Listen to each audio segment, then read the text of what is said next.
Testing, testing, testing, testing, testing. All right, radio check, radio check. We should be live. Thank you everyone for coming along to the live stream. We're starting a little bit early today because we have got a lot of excitement building here in Monaco, and we have got pretty good. Well, it's going to be a very, very interesting race to work out what strategies everyone's going to do and how things will play out. But yeah, we've got 1,500 people already tuned into the stream. That is fantastic. Thanks everyone for tuning in. So early. We are 45 minutes away from the race start rather than the typical 30 minutes that we normally do start at. And I shall run through some changes that we've had overnight. So Lewis Hamilton handed a 3-place grid penalty after blocking Max Verstappen in qualifying. It was not Hamilton's fault, as Verstappen defended Hamilton, saying that it wasn't Hamilton's fault, it was the team's fault, and it's unfair that Hamilton gets punished, but that's the way things go, because Max was blocked, essentially, and because Max was blocked, that explains why Hamilton has been given a penalty. Yeah, so he's going to be starting down in 7th position there. And then we have also, of course, the 10-place grid penalty that Oliver Behrman had. He was originally in 17th. That would have put him in P27, but of course that's not where he will actually start. He'll start in 20th. Stroll was going to be in 20th, but he had a 1-place grid penalty. But because Behrman would have ended up further behind him, Stroll stays in 19th place. All right. Let's see. What time's the race going to start? It's going to start in 43 minutes. What happened in F2? I don't know, actually, what happened in F2. I was not watching the Formula 2. I was doing something else. So do let me know what happened in Formula 2. Oh, in turn 1, 6 cars were gone. Right. Okay. Well, see, this is the thing. Something like this can always happen around Monaco. It is just so narrow. Of course, with the Formula 2 cars, you've got rookies driving them, and that means that they're probably a little bit less experienced, probably a little bit more aggressive, too aggressive for their own good, really. And that's how you end up with a 6-car crash into turn number 1. Yeah. Is there coverage on ORF? No, there is coverage on Service TV this weekend, and ORF is next weekend. Okay. Why are there so many team colours at the top? Yeah, I mean, it's a really good mix, isn't it? We've got, of course, the 2 McLarens in the top 10. We've also got the 2 Ferraris in the top 10. But apart from that, no other team got 2 drivers into the top 10. We've got one Racing Bulls did as well. Racing Bulls got 2 cars into the top 10. Red Bull did not get 2 cars into the top 10. Not ideal, really. And Max Verstappen, in fact, starting alongside Isaac Hadjar and Tsunoda down in 12th position. I mean, Hadjar has basically now become the number 2 Red Bull driver, and we'll just wait and see how that turns out. But okay, normally, folks, normally I pop up on the screen what the poll time was or what the strategy was from last year, and we talk about what the teams are going to do this year. But this weekend, there is nothing. Pirelli literally released no strategy. Every single race weekend, Pirelli release a predicted strategy. They release like this graphic basically saying, this is what we think the fastest strategy is going to be, this is what we think the second fastest is going to be, etc., etc. Nothing, absolutely nothing released from Pirelli this weekend. And they're basically saying, we have no idea what's going to go on, and it's up to the teams to decide what they're going to do. So it's going to be very, very interesting. And, we do have... let's say in past years, Monaco has sometimes been very, very boring. And... we do know overtaking around the circuit very difficult. You could get an overtake down into turn number 1 on lap 1. You can get an overtake done into the Nouvelle chicane, and potentially at Rascasse if you're really close to if the driver ahead makes a mistake. But apart from that, there isn't really any overtaking opportunities, and they're not really that good overtaking opportunities either. So to sort of, basically... make things a little bit more interesting, they've added an element of strategy into the race. And if we look back at previous races, right, not every single race that we consider to be the best race of that year, or the best race of the season, or best race of past 5 years or whatever, they're not always full to the brim with overtakes. Of course, there are overtakes. That is, of course, a very important part of racing and having a good race. But there's also very big elements of uncertainty, of tension, of unpredictability of the weather and things like that, and the strategy. So I think, if you can't make Monaco interesting by getting all the cars to overtake, there is the alternative of making it interesting via strategy. So I think that's what what the FIA have essentially done. They've said, oh, we're going to do two-stop strategy, and that's going to mix things up. So I guess we'll wait and see what happens. But yeah, currently we've got the drivers now. This is not the start of the race, ladies and gentlemen. The drivers are doing their install laps. They're making sure everything is working. Of course, they turn off all the cars overnight after quali. They restart them today. They're going to check everything's working, and they're going to make their way over to the starting grid, where they're going to park up in on the grid slot. So these are just reconnaissance laps. These aren't any race laps. They aren't formation laps. Nothing like that. All right. Is a no-stop strategy possible? I know there's a two-stop rule. A no-stop strategy is definitely possible. You can start the race on hard tyres and just go right till the end. Because it's such a slow speed circuit, it doesn't wear out the tyres too much, and it is possible to just do a one-stop. Okay. What are they doing? They're just doing recon laps around the grid. Okay, we should be getting the team radio messages will come through once we actually get close to the race start. The team radio messages will not be activated for the current sort of moment in time. Okay, what else have we got going on then? Nothing all that exciting really. All the other cars are just making their way out of the grid and onto the circuit. Extremely rare FIOW with this Monaco change this year. Yeah, I think it's a good change. Potentially this year it will be good. Next year it will be good because still the teams will be a little bit uncertain about the strategy. But then in the next couple of years, it might just settle down. Like all the teams are just going to pick the exact same strategy again, which might make it boring in 3 years' time. But we don't have to worry about what happens in 3 years. Right now, we've got to worry about what the strategy is today, and nobody has any idea. So there are a couple things to watch out for here. Firstly, teammates playing the team game. Now, let's consider a scenario, right, where Lando Norris, Oscar Piastri come into the pit lane, and they come out behind Yuki Tsunoda. So Tsunoda's in 12th position. They come out behind Yuki Tsunoda.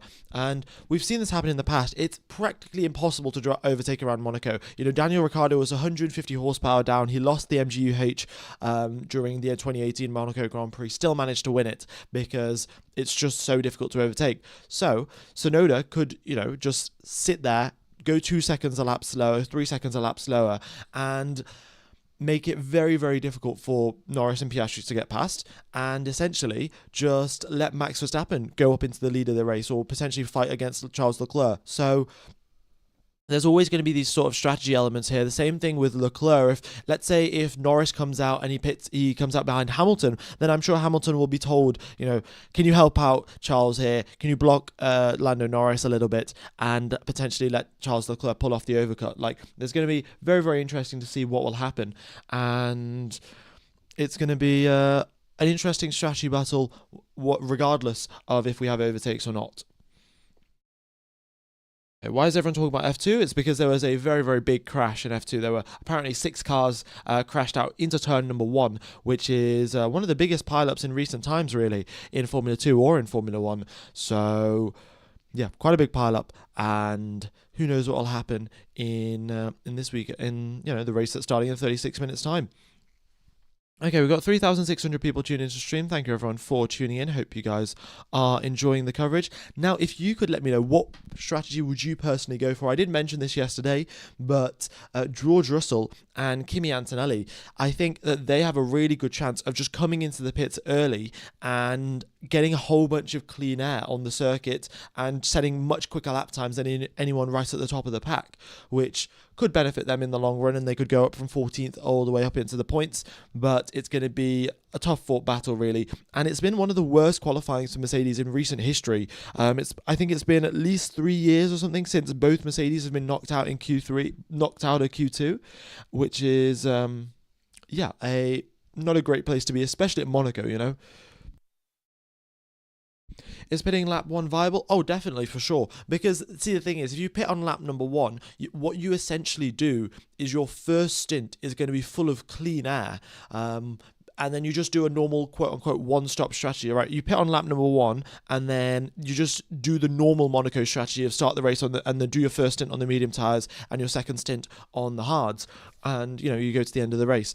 The one advantage that you can do is start the race on a set of soft tires. The soft tires will gain you a very, very small advantage going towards turn number 1. I mean, when I say very small, you gain about a meter compared to the drivers that start the race on the medium tires, but a meter is all you need, really.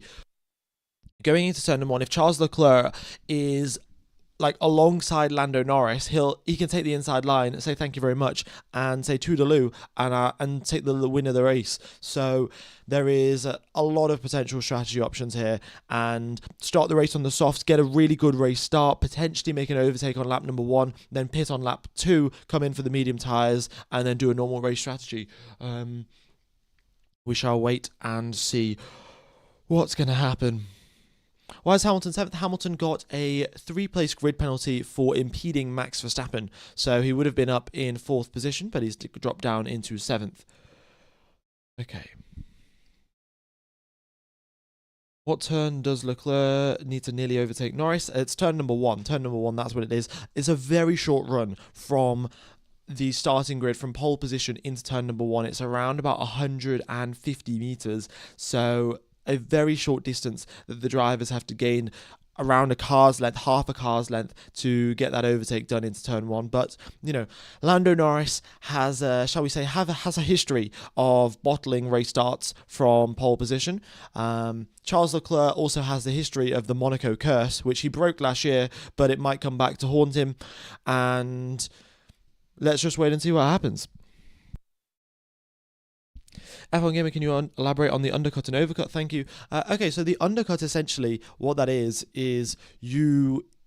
so let's imagine we're on lap number 20. Both of your two drivers have both got 20 lap old tyres. The first driver comes into the pits. The driver in second place comes into the pits, and they then do lap number 21 and 22 and 23 on fresh tyres, which means they're going to go around about a second or so faster per lap. And the driver that is in first, the driver that was in first position, is going to continue on with the old tyres, and they're going to be going 1 second slower than the driver that's just come into the pits, which means that when the driver who was in the lead of the race comes into the pits, he's actually going to come out behind because he's lost time in the pit lane because their relative lap times were different.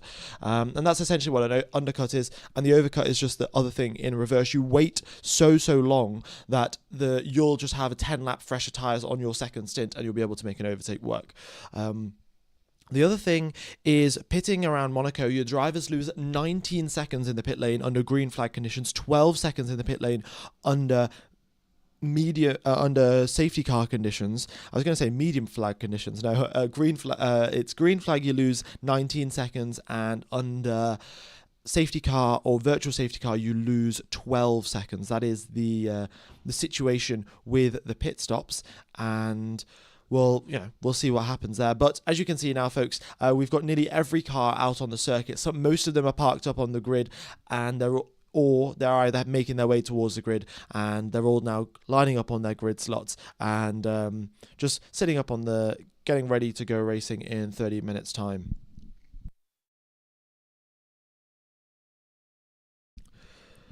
Okay, so the tyres available for the race as well, we'll have a look at which tyres are available. I'll run you through that. Oh, apologies, folks.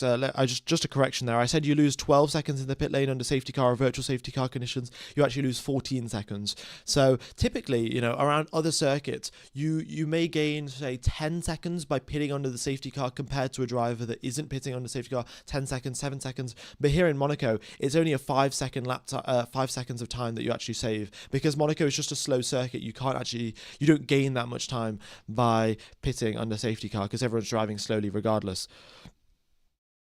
Okay, and if we look at who has fresh sets of soft tyres, nobody in the top 10 has a fresh set of softs. Sainz, Tsunoda, Hülkenberg, everyone below the top 10, so everyone starting from 11th place and lower has a fresh set of soft tyres. Everyone starting 10th place or higher does not have a fresh set of soft tyres, which could prove interesting. We've got Aston Martin with 2 hard tyres. Okay, so we've got a lot of in fact, I'll just run through this later when it's a little bit more relevant, because it's not. I'm going to read all of this out, and then it's all going to get forgotten anyway. Folks, if you have any questions in the chat about the race, about what you think is going to happen, then be sure to let me know. And also, let me know what your predictions are. Who will be leading out of turn number 1? Will it be Charles Leclerc or will it be Lando Norris? And can Charles possibly overtake Lando on lap 1? Definitely.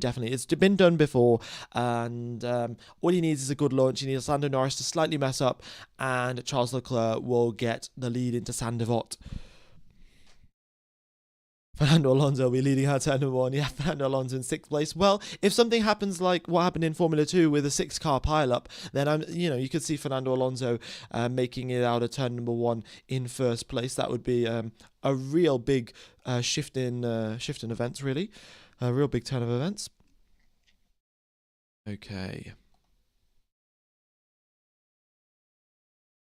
Are there any major upgrades for Monaco? No, nobody has brought any major upgrades for Monaco.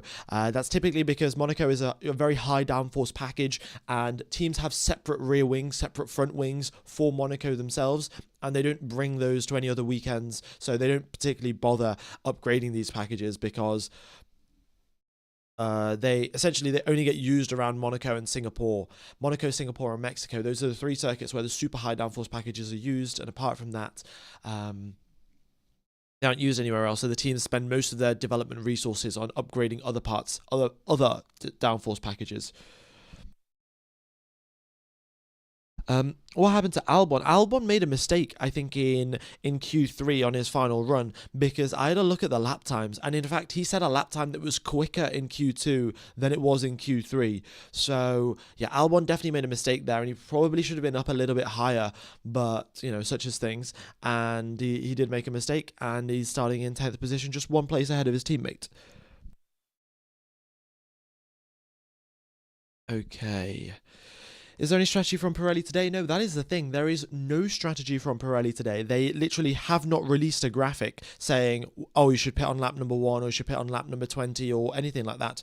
So typically, okay, if there's a one-stop race, the drivers pit around about lap number 30 or 30 is probably 30 to 35 is when they do their pit stops for the medium tires. So they start the race on the mediums, pit between lap number 30 and 35, and then go on to the hards till the end of the race. That's the usual strategy around Monaco. But because it's a forced 2-stop, you could do 2 stints on medium tires and do 1 stint on the hard. You could do soft, medium, hard. You could do hard, medium, hard. It's everything's up in the air. Ideally, you wouldn't want to start the race on the hard tires because you do lose 2.5 meters, which is an entire car length pretty much, to a driver starting the race on the soft. So let's just imagine here, right? We have got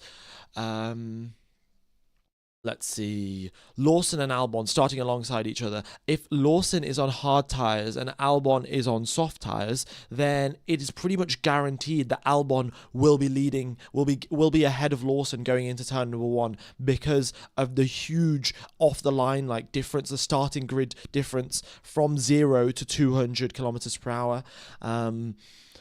Yeah. So that is the sort of thing that the teams will have to take into account. Either it's going to be the softs or the mediums to start the race on. I don't think anyone is going to be stupid enough to start the race on the hards, especially when we know how critical lap number 1 is to making up positions. The Nouvelle Chicane is the only overtakeable turn. Yeah, well, okay. It is possible to overtake into turn number 1, but you need a good run, and you need to be the driver has to make a mistake through Rascasse or the swimming pool chicane for you to be close enough to actually overtake into turn 1. But turn number 1 is possible because you do have the DRS assistance, and the Nouvelle Chicane is the other corner, whereas overtaking is most likely. Okay. Oh, you guys are getting adverts. Let me just block those. Apologies. I totally forgot to block the adverts there, folks. That is my bad. Hopefully no more adverts for the rest of the stream. Okay. I actually do need to set up a reminder automatically when I go streaming to automatically send me a notification or something to block adverts. Okay, 25 minutes now till we get underway, and we'll have some fantastic racing up ahead for us. Do you show the race? Unfortunately, I can't show the race. I can show you an onboard lap, however. So let me take you through an onboard lap of the circuit. Here we go then. So we come out of the final corner here. As you can see, Monaco is super duper narrow. You get a very good exit out of the final corner, hopefully, and then you barrel your way down the start finish straight in towards turn number 1. Straight line braking there. You can drive over the inside curb, there's no issues there. That's another thing that could happen today. Some drivers could cut the corner and then maybe get handed penalties or not, but we'll wait and see if that happens. And if it doesn't, you make your way through Massenet, hopefully you don't crash like Hamilton did. Then you go through towards Casino, avoid the bump on the left hand side, downhill braking for Mirabeau, and then you go towards the Lowe's hairpin, super slow corner. In fact, the teams have to modify the steering geometry going through the Lowe's hairpin. They have to modify the steering geometry for Monaco just so the cars can actually turn through the Lowe's hairpin. You go through the tunnel and you now come towards the Nouvelle chicane. Best overtaking opportunity. You're braking from 7th gear down to 2nd gear, so a very big hard braking zone there. And now towards Tabac, where you tap the brakes, flick the car to the left, and onto the power you go through turn number 5 and turn number 6, and then through the swimming pool chicane, where you drive over those curbs to gain some lap time, but don't hit them too hard. The Red Bulls were really struggling. Max was really struggling to take the curbs yesterday, and that's why he was losing a lot of time through the middle sector, because you do need to take the curbs through the Nouvelle chicane and through Portier as well to be able to actually drive quickly. But that's a lap of Monaco, ladies and gentlemen, and we're going to have 78 of those from the drivers today.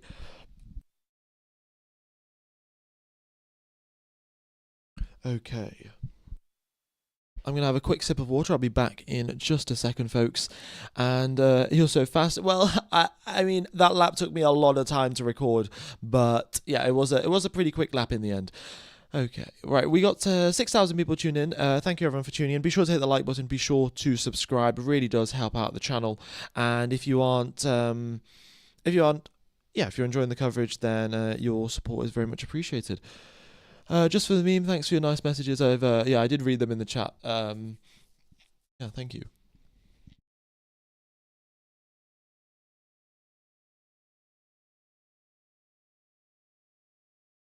Oh, I was talking to MCC. You're right. Yeah, I mean, so our mods. I mean, thank you to our moderators. They do a incredible job every single weekend of banning all of these spammers, and I will turn on slow mode once we get to like 25,000 or so people, or probably by the time the race starts, I will turn slow mode on just in case, to prevent any more spammers affecting the chat too much.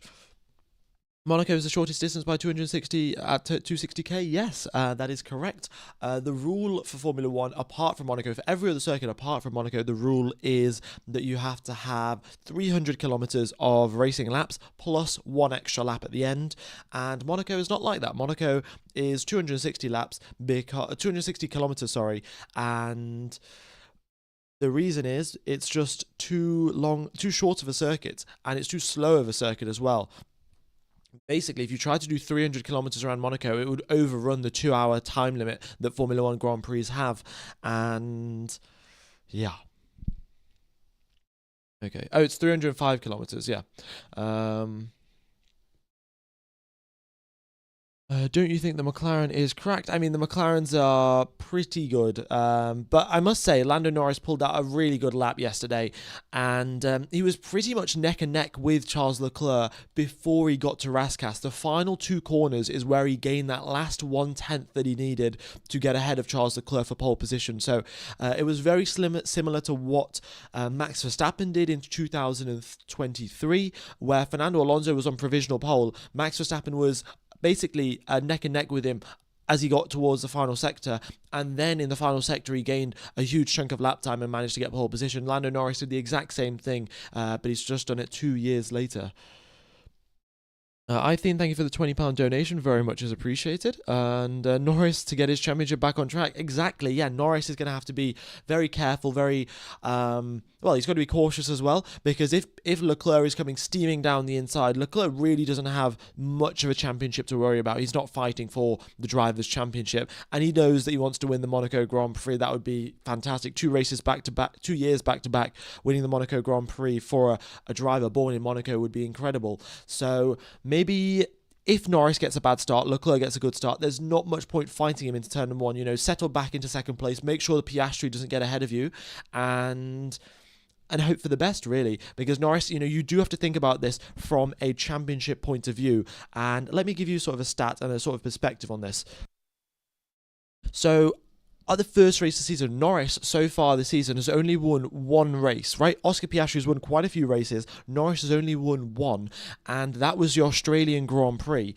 And so that's the thing, really. He only won one race, but Oscar Piastri, if you remember in the Australian Grand Prix, what happened to him? He spun out, ended up in 9th position, I think, at the end of the Australian Grand Prix. Piastri went on to win 4 races this season, right? He's won China, he's won Bahrain, Saudi Arabia, and Miami, and the Drivers' Championship difference is only 13 points. Piastri's won 4 races, Norris has won 1, but Piastri's only 13 points ahead. Why is that? Because he had one bad result in Australia, and that one bad result is the reason why the gap is 13 points. Otherwise, let's just consider Piastri ended up in 2nd place instead of 9th. Then the points gap wouldn't be 13 points, it would be 13 plus 18, I don't know what, I'm not going to do that calculation right now. What is it actually? It's 41 points, 31 points. Yeah, 31 points, and he would be 31 points clear, which would be huge for him. But that's the thing, if you have one bad race, it can have a huge impact on your championship. All right, Frankie, thank you for the $25 donation. What do you think about Esteban making into Q1? Personally, I'd say his experience at the circuit carried his car, but I don't know. Yeah, I think Esteban did a fantastic job making that car into Q3, and really, it's a bit of a standout. We've seen all of these cars in the past be quick at one point. We've seen the McLarens be quick, the Ferraris, the Red Bulls, even the Racing Bulls were quick. Aston Martin got a big upgrade last weekend. They were quick, but the Haas's have been bad all season long, and Esteban Ocon has used his experience at the circuit, delivered a fantastic performance in Q1, Q2, and then in Q3 as well, and then got the car up into 8th place, which is brilliant for him. So let's wait and see what he can do in the race. The Haas team will have their work cut out for them. They'll have to figure out the strategy for him and make sure that he can maximise the amount of points they can score. They haven't scored that many points this season so far, and they've got to do their best. Okay. F1 Gamer, do you think this World Drivers' Championship will be between Oscar and Lando rather than between Max and McLaren drivers like last year? Oh no, I think Max will definitely come back to fight. The reason he was struggling this weekend is the Red Bull car isn't as good as the McLaren as driving over the curbs and the bumps in the road. So that is what's causing him to lose lap time in the middle sector, whereas the McLarens can just pull away from him. And so, this weekend he wasn't so great, but next weekend in Spain, where they don't have to take too much curbs, that's when Max Verstappen will come back to fight.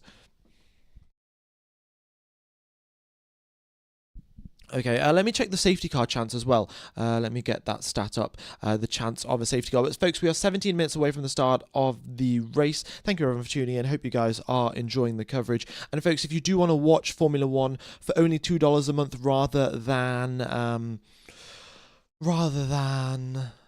really high prices that you pay for Sky Sports or whatever, you can get Formula One for $2 a month. You got to get Surfshark VPN. The link is in the description. You join an Austrian VPN server by downloading Surfshark onto your computer or your phone. You click on the Austrian VPN, and then you search Service TV on Google, and you can watch Formula One for free via Service TV. The only thing you need to pay for is Surfshark VPN. We've got 200 people from the channel, 250 people from the channel watching it via this method. So if you guys are interested, go ahead and check it out. And if it doesn't work for you, you can always refund it, so no issues there.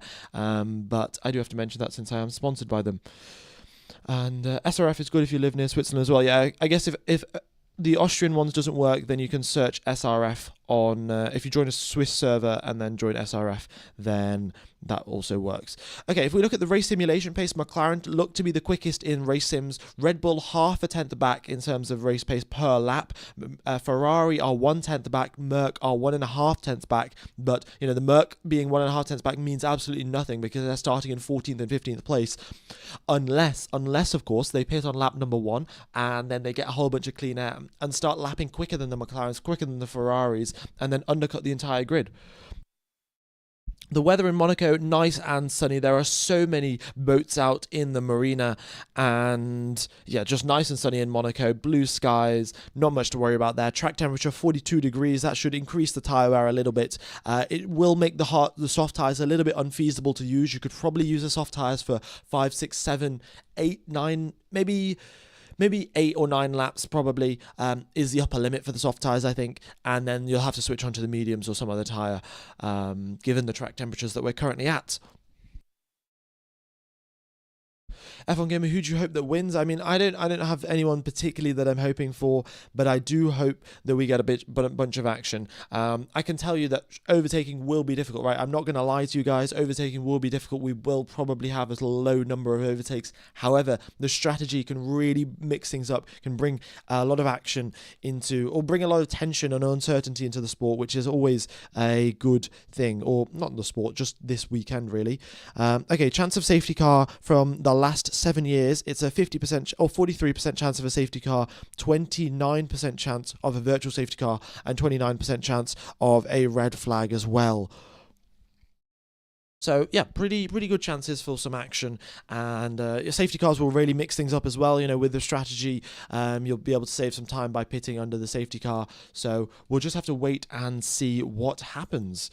Okay, 10,000 people tune into live stream. Thank you everyone for tuning in, and yeah, would be appreciated if you guys haven't hit the like button to do so already. The risk of rain from race control is 0%. F1 Gamer, if you watch the Grand Prix live VIP access, where will it be? We'll miss your live stream though. If I was to watch a race, I'd probably go to Spa. I think Spa is a fantastic circuit to go to. The tickets also aren't too expensive. It's actually, I've said this a couple of times before on the stream, but it's cheaper for me here in the UK to fly to Belgium, go to Spa, stay in a hotel overnight, watch the Grand Prix, and fly back than it is to go to Silverstone. So yeah, if you guys are in Europe and want to go to a Grand Prix for a cheaper price rather than Zandvoort where the tickets are really expensive, then Spa is an option. I think the tickets in Hungary as well are also fairly cheap. But I think for now, I'll continue on commentating. Maybe if I do a face reveal or something, I'll do some live vlog if I go to a Grand Prix. But yeah, for now, I quite enjoy watching the races from home and commentating on them, really. Chance of a safety car, 100%. Yeah, I mean, with the fact that we've got 5 rookies on the circuit and also Lance Stroll, I think the chance of a safety car does just go up to 100% pretty much. Okay. What else have we got going on here? I'm listening to this stream in a rooftop tent while it's blowing a gale and raining. Well, I think it might still be better than watching the race in Monaco where you have to pay the tickets in Monaco are ridiculously expensive. And then, it's probably cheaper than watching in Monaco, let's put it that way. Maybe not the best experience though. Okay, the wind has died down. The wind is 2 kilometers per hour, so really not a concern for the drivers, especially given that Monaco is basically in a city. The wind speed is not going to be that strong because there are so many buildings to basically just block the wind. And yeah, all right. F1 Gamer, what's the website to watch it? It's Servers TV. Servers TV is where you want to go if you have the Surfshark VPN thing. Okay. Stroll makes Latifi look like a championship. Maybe.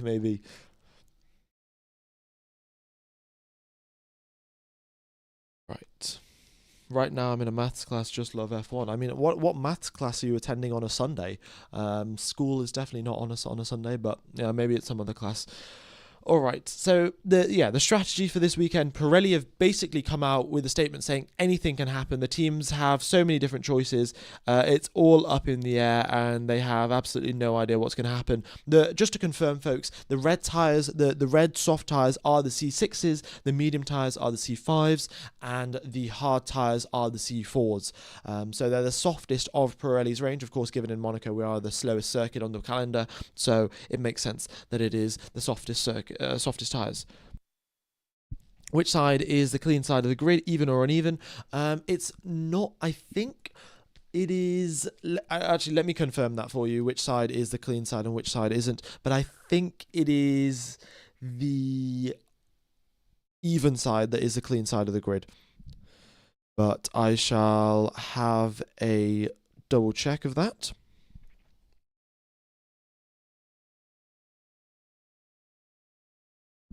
All right. Thoughts on the impact of a mandatory two-stop? I think mandatory two-stop is definitely going to mix things up. I think it'll be a great idea. So,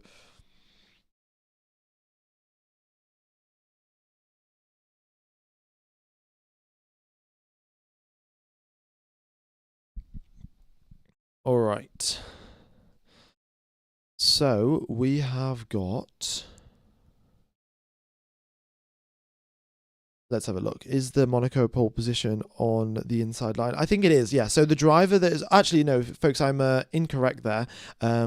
So the driver that is on the drivers that have odd numbers, so the drivers starting in 1 or 3 or 5, they have the clean side of the grid. The drivers starting on the even numbers have the dirty side of the grid. It won't be that big of an impact given that the Formula 2 races just happened minutes earlier, and or not minutes earlier, hours earlier, and the track will be fairly clean because of all of the Formula 2 cars driving around. The other thing to concern is that the drivers with the even number will be on the outside line, and the drivers with the odd number will be on the inside line. So we shall wait and see.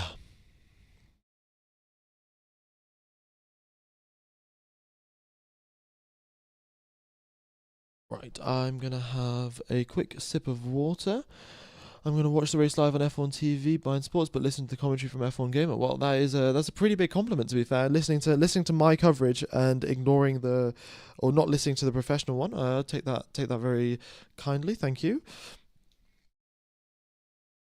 Okay, so yeah, 8 minutes now from the start of the race. We'll have the formation lap as standard, and then once the formation lap is complete, we'll have the start of the race. Currently, the drivers just getting ready for their national anthem, just doing the national anthem procedure and everything like that. So going into turn number 1, there was a big impact of 6 cars, 7 cars, huge pile-up at turn 1 in the Formula 2 race. Essentially, what happened was the drivers in first and second touched the driver in, I think it was the driver in first, touched the driver who started the race in first, touched the outside or the rear of the driver that was overtaking around the outside, spun them around, and then they basically just blocked the circuit, and everyone crashed into the back of them.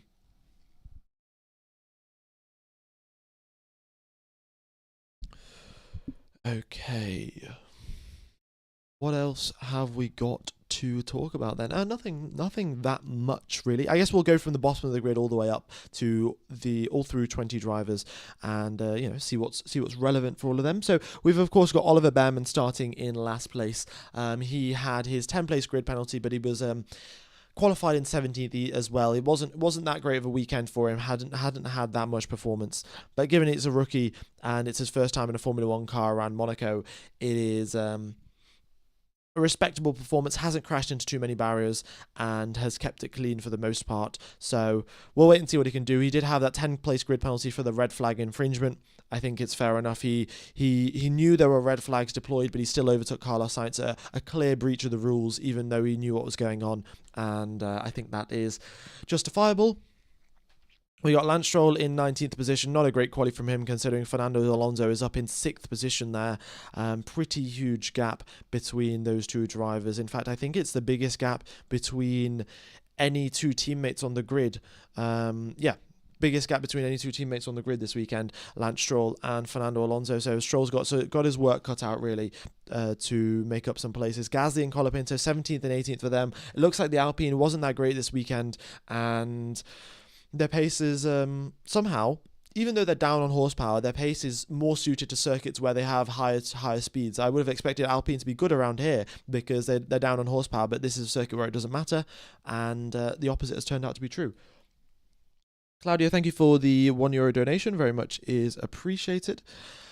And let's continue on then. So Bortoletto in 16th place, getting out qualified by Nico Hülkenberg. Fair enough. Hülkenberg, very experienced driver, similar to Ocon levels of experience, and he outperformed his teammate because, well, he's just driven around the circuit so many more times than him. Kimi Antonelli, of course, unfortunately crashing the car at the Nouvelle chicane in a very similar style to what happened to Isaac Hadjar, and that ended up with him getting eliminated out of Q2. George Russell had his engine issue during Q2. I'm sure they will have resolved the issue, but he broke down in the tunnel and then had to get pushed out by the marshals. They've got a lot of work to do starting from 14th and 15th place to make it up into the points.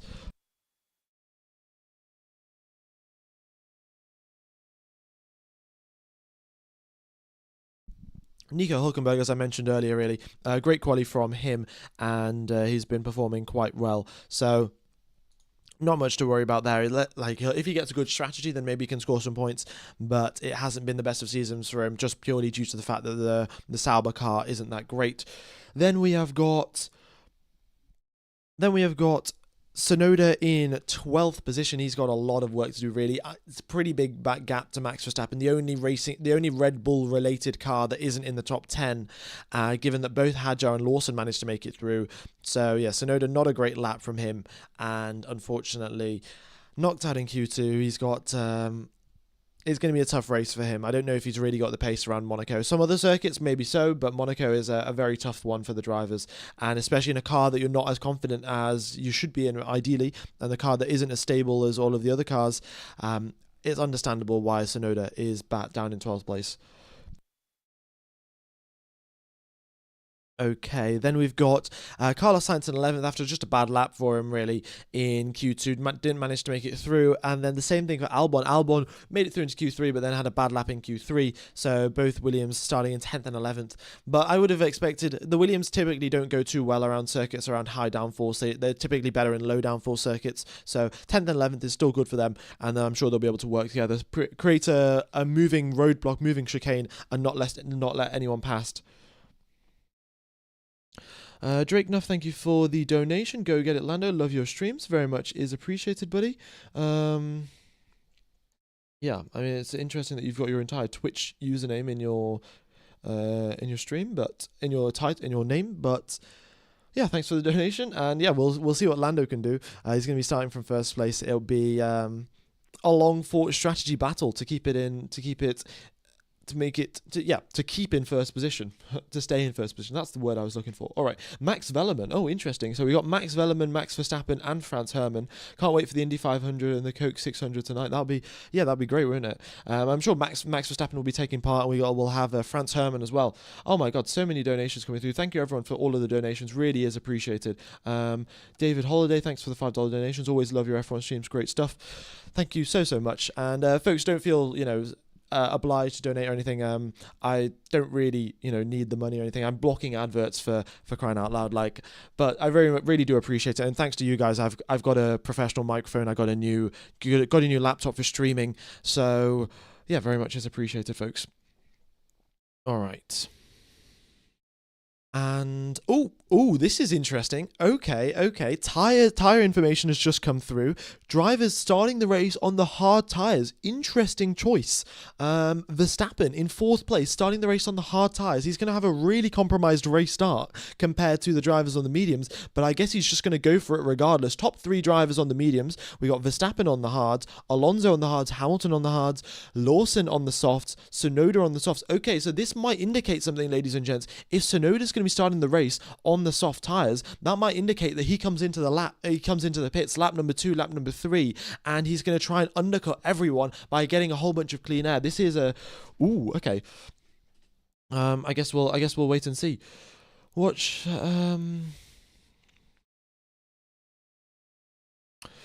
Yeah, okay, let's continue on. Who was I talking about just before all of the donations came through? We had... we were talking about the Williams. So yeah, the Williams will work together, and they're on different strategies by the looks of it, different sets of tyres, but we'll see how they do. Liam Lawson starting the race in 9th place. He has a pretty good recovery. He had a very bad start to the season with Red Bull, found his feet at RB, still a little bit back from Hadjar, but has improved significantly, and hopefully he can score some points. We got Esteban Ocon with a brilliant performance, dragging that tractor of a Haas into Q3 and up into 8th place. Fantastic job from him. And looking real good there from Esteban Ocon. Hamilton, of course, unfortunately had a 3-place grid penalty, and he has dropped down from 4th place into 7th position. He's starting the race on the hard, same tyres as Alonso, and that'll be interesting to see how that works out for him. Exoteric, thanks for the donation. You don't need them, but you did earn them. You're doing a good work for the F1 community, dude. You always get us pumped for the race as well. Thank you again, Exoteric. I mean, you're the biggest donator of the channel. Huge thank you. And folks, we are 40 seconds away from the start of the race. Not long now till the formation lap, and we'll be getting underway for the Monaco Grand Prix. And of course, the most important lap around Monaco is lap number 1. So who knows what will happen? Lando Norris broke the lap record around Monaco for the first time yesterday. Well, not for the first time. He broke the lap record and ended up with the first driver to set a lap time around Monaco under 70 seconds. So in fact, Lando Norris's lap time was 69 seconds long, which is incredibly nice. Oh, we've got another donation. Thanks Jamlock885. Big up from Germany. Stay hydrated, everyone. Thanks for the donation. And yeah, stay hydrated, folks. It's pretty important. In fact, I'm going to have a quick drink now because my throat is about to get very, very, torn apart because I'm going to be screaming about the first lap.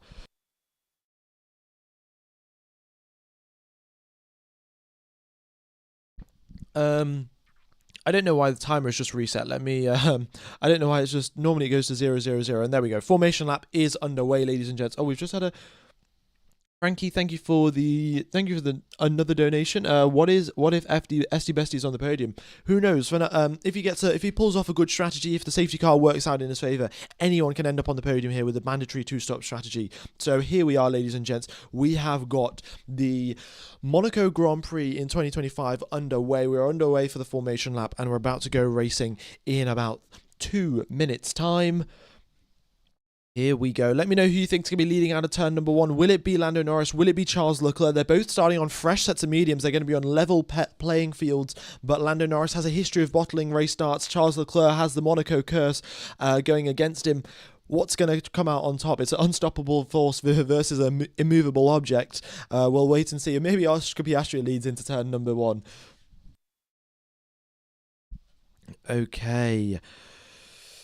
So yeah, everyone just weaving left, right, getting those tyres up into temperature, getting the brakes up into temperature. Not long now till we are racing here in Monaco. All right. Watching from Australia, fantastic. I mean, I think we've got people from all around the world. If you want to drop where you are from around the world, then that'd be fantastic. But the previous wins that we've had around here, Charles Leclerc won in 2024, Max Verstappen in 2023, Sergio Perez in 2022. But Lando Norris now will be leading. Will he be able to get his first ever win around the Monaco Grand Prix circuit, or will he have to wait another year? And will Charles Leclerc get 2 wins back-to-back at Monaco? That would be fantastic, wouldn't it? Track temperature's gone up, folks. We're up to 44 degrees track temperature, and it is getting nice and toasty here in Monaco. The sun is shining. The asphalt is getting baked. We are getting Lando Norris lining up on his grid position very, very soon, and the engineers are ready. The drivers are ready, and we are getting ready to go racing. All right, I don't know why the team radio messages aren't working. I will refresh them a couple of laps into the race. Hopefully they'll sort themselves out, really. I don't want to be messing around with the data too much.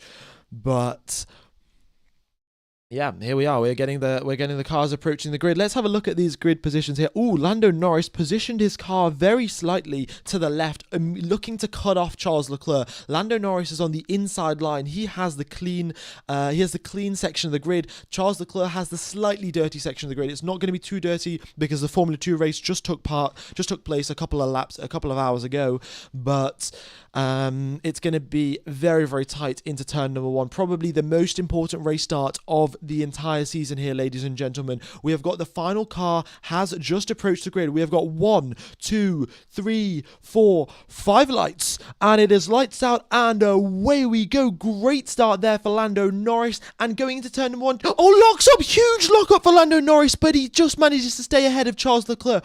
Oh my goodness me, huge lock up there, and that could really compromise his first stint. Leclerc is all over the back of him. He looks to the inside into Massenet, and Lando Norris is really on the back foot here. Wow, going through Going through the casino now, and look at that, no grid changes, only Hulkenberger's got ahead of Tsunoda, and that is it. Everyone stays in the exact same positions that they started in the race. Lando Norris a huge lockup, and Leclerc is practically pushing him through Portier now, and now they head towards the Nouvelle Chicane. Who's it going to be, and who is going to get this overtake done into the Nouvelle Chicane? Let's wait and see. All right. Oh my God, contact. There's someone in the barrier. It's one of the Saubers. It is Bortoletto. Bortoletto into the barrier. Yellow flag's out. That's going to have to be a safety car, surely.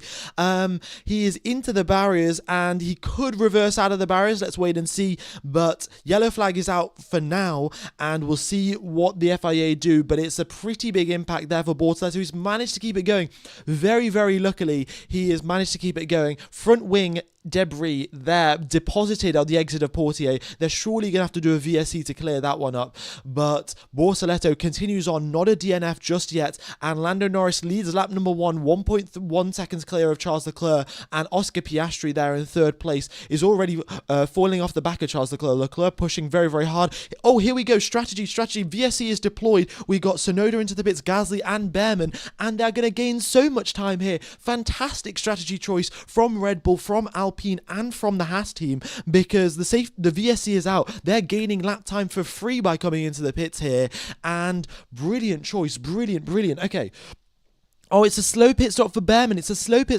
What's going on here? The tyre is just not coming off. Oh no, Behrman is having his race ruined. He's sat in the pits for about 10-15 seconds. Oh no, they had a good strategy choice, but I don't think Behrman was ready. I'm not sure what happened, but Behrman hit with a 10-place grid penalty earlier in the weekend, and then gets stuck in the pits because the Haas mechanics don't have the tyres ready for him. I don't know, because you do have separate tyres. Ocon has a separate set of hard tyres. Behrman has a separate set of hards. You can't just interchange them, and they might have just picked up Ocon's ones, and he loses a lot of time, but VSC is deployed. That once all of the cars drive around, they're going to pick up the Bortoletto's front wing from the exit of Portier, and then we're going to go racing again. The radio messages aren't working. All right, let me give the radio messages a refresh, and hopefully the radio messages start working again, but no guarantees here, ladies and gents. Okay, so let's see if anyone else comes into the pits. Does anyone else come into the pits? Does anyone bite the bullet, say now's the best time to pit? I'm gonna save 5 seconds against everyone else, but no, everyone's on the medium tire strategy. It doesn't make sense for them to pit right now, because if they do, then they're not going to be able to make it. They don't have another set of mediums to go right to the end of the race on. So it's an interesting conundrum for them, and let's wait and see what happens.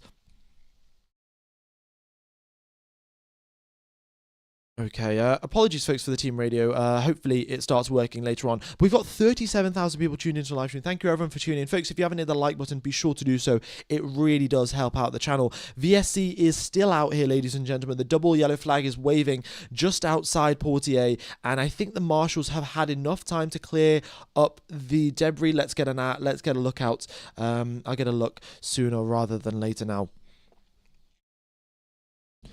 Yeah, I don't know what's happened with the Haas pit crew, but look at that. Behrman lost a huge amount of time. He lost the same amount of time as Bortoletto. Look at that. Gasly and Tsunoda are, how much further up the road are they? They're 28 seconds up the road. Behrman had a 28-second long pit stop. What has happened there? So unfortunate for him, and he was starting the race down in dead last, and this strategy choice could have helped him out to gain some places, but no, he's a 28-second pit stop for the Haas team. A huge fumble. Okay. So is Tsunoda likely to go on the hard to the end? No, everyone has to do at least one more pit stop. So Tsunoda's going to have to do another pit stop sometime soon. Sometime in the next 76 laps. Well, it's up to them when they do the pit stop. Yeah, 28-second pit stop is incredibly long. I don't know how they managed to even do that. So the only drivers that have come into the pits are Tsunoda, Gasly, Behrman, Bortoletto. And, okay, Bortoletto now drives past Portier again. Surely the marshals now have picked up the debris, because that's the only thing that they're waiting for. They only have to wait for the debris to get picked up, and then we can have the VSC ending and go racing again. And just looking here at the race restart again, Lando Norris, Charles Leclerc was sort of alongside, and Verstappen was getting very close to being overtaking Piastri around the outside as well, but they just had to back out of it. Like it's just a little bit too risky, especially when you're in a championship battle. Losing potentially 15 points, 12 points, 18 points is a little bit too of a risky choice, and you might as well just settle back and take one position lower. What happened to Piastri? Absolutely nothing. He just got he was side by side with Verstappen. He had a better race start than Verstappen had a better race start, even though Piastri was on the mediums and Verstappen was on the hards. But Piastri just managed to stay ahead. Okay. VSC is still deployed. Okay, they've just declared it clear. VSC is ending, ladies and gents. VSC is ending, and we should be getting underway for some racing very, very shortly then. And now the drivers are going to be paying attention to that delta. They're going to be seeing who can, just sticking to that delta as close as possible and getting onto the power. And there we go, track clear, green flag. We are racing once again here in Monaco, and Leclerc is less than a second back from Lando Norris. He's caught Norris napping, in fact. Norris lost a huge amount of time in the VSC because he wasn't paying attention to the delta. Charles Leclerc was, and here he is right on the back of Lando Norris. DRS is enabled. He gains a bit of time into turn number 1, but it's not going to be close enough. He's still way too far back to get an overtake done into turn number 1 there. Okay, and here we go then. So the first set of pit stops have been completed by Tsunoda, Gasly, Behrman and Bortoleto, and as you can see, the fastest laps are being set by those guys because, of course, the VSC was out. And the VSC was out because Bortoleto crashed into the barrier at Portier, where Lando Norris is right now. That's where he crashed. Also, folks, anyone that hasn't tuned into the stream before, the green dot on the track map, that is where the DRS detection point is. The purple dot is where the speed trap is, and the green line is the DRS zone. Right. Here we go then. We've got 40,000 people tuning into the live stream. That's huge. 40,000. That is, and we're only on, lap number 5 as well. Thank you everyone for tuning in. I hope you guys are enjoying the coverage and look forward to commentating for the rest of the race for you guys. Okie dokes then. So here we go. We have got Oliver Behrman with the fastest lap of the race, but Lando Norris comes across the line now, 118.05 from him. And now this is the thing, Tsunoda is going to have so much clean air. Look at that gap, Tsunoda to Stroll. He's going to have 6 seconds of clean air that he's going to be gaining on all of the drivers ahead of him. And we'll keep an eye out on these lap times, see what all of the lap times everyone else is doing and what Tsunoda's doing. So Stroll comes across the line now. He's doing a 120.2. The majority of the drivers in the mid-pack are doing 120.2. What is Yuki Tsunoda doing? A 118.6. He's gaining 2 seconds a lap on everyone in the mid-pack. Everyone apart from Lando Norris and Charles Leclerc, who are pulling away from everyone else. Tsunoda's going 2 seconds quicker than Verstappen, 2 seconds quicker than Piastri. That is what's going on. And things are working out well. Behrman is going incredibly quick, a 115.5. That is, wow, that's a qualifying lap pretty much from Behrman, considering he's on 100 kilos of fuel. Oliver Behrman goes 3 seconds quicker than Gasly, 5 seconds quicker than Piastri. Wow. Okay. Yeah, apologies, folks. I don't know why the radio messages aren't working today. I will refresh them a little bit later to see if I can get them working again. But nothing is working for now. I will probably just restart them now. All right, but look at this gap as well. They're building quite a big gap here, Lando Norris and Charles Leclerc. Piastri, it looks like he might be going into a moving chicane. Actually, Piastri isn't really going that slowly. He's not blocking anyone. But Behrman is a man on a mission. After getting a 28-second pit stop, is now going to be going 3 seconds a lap quicker than everyone else. And that just shows you how much everyone is also on tyre conservation mode and is getting affected by the dirty air. There's huge amounts of dirty air around the streets of Monaco, especially when you're in this big train. As you can see, Russell and Antonelli, they've got about 10 cars ahead of them within a second. And that's causing them to lose a lot of lap time. Behrman, again, fastest lap of the race, a 114.8 from him. Behrman is not on the best strategy, let's say, because he did have a 28-second pit stop, and that's never part of the best strategy. But he is doing what, is the best way to go about things. Lance Stroll now, if he wants to gain a whole bunch of lap time, what can he do? He can come into the pits. He'll come out just behind. He'll come out just behind Behrman, ahead of Bortoletto, and he's going to have miles and miles of clean air to lap super fast. Okay. We'll see what all of the other teams do. Ferrari have a habit of messing up strategies. So let's see. All right, folks, give me just a second. I'm going to reset the entire team radio system, and hopefully that works. But I'm just going to stop commentating for about 30 seconds. So give me a minute.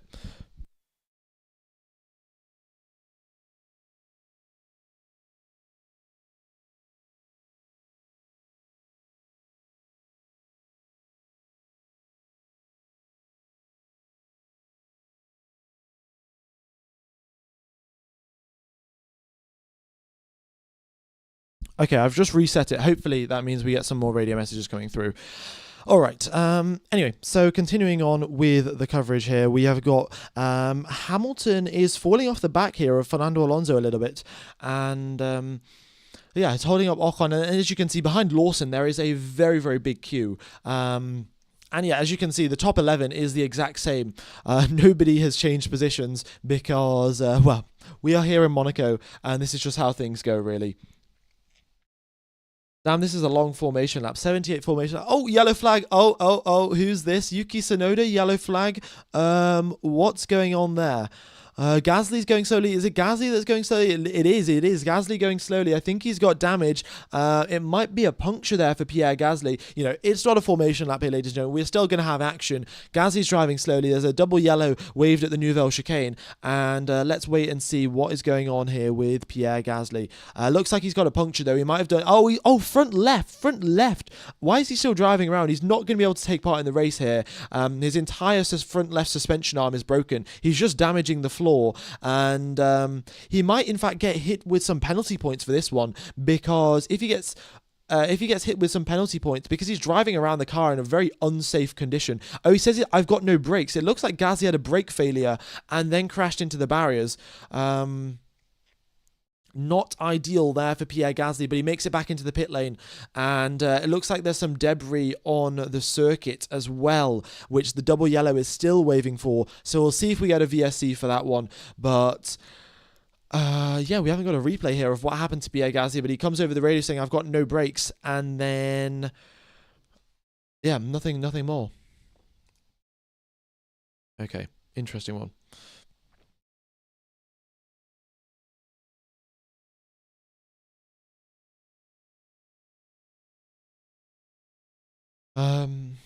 Banana Gate, thanks for the donation. It's Friday then. It's Saturday, Sunday. What?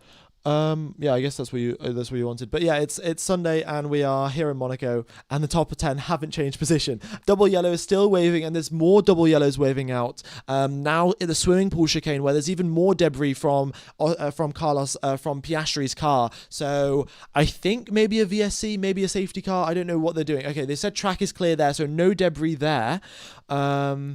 Okay, we've got the replay here. So Pierre Gasly was trying to overtake Yuki Tsunoda, and he was going down towards the Nouvelle chicane and lost. And this was very similar to what very similar to what Charles Leclerc had in 2018. Leclerc had a brake failure. I don't know if Gasly had a brake failure or not, or just misjudged his braking point, but he went straight on, nearly collided with Colapinto, his teammate. That would have been very bad, but he crashed into the back of Tsunoda, and pit lane entry is closed. Okay, and yeah, there's still debris. There's quite a bit of carbon fiber just strewn around the track. I don't know why they're just driving around with yellow flags. Like, what does this mean? Like, how much should you slow down? Charles Leclerc's right on the back of Lando Norris here. He's got DRS now.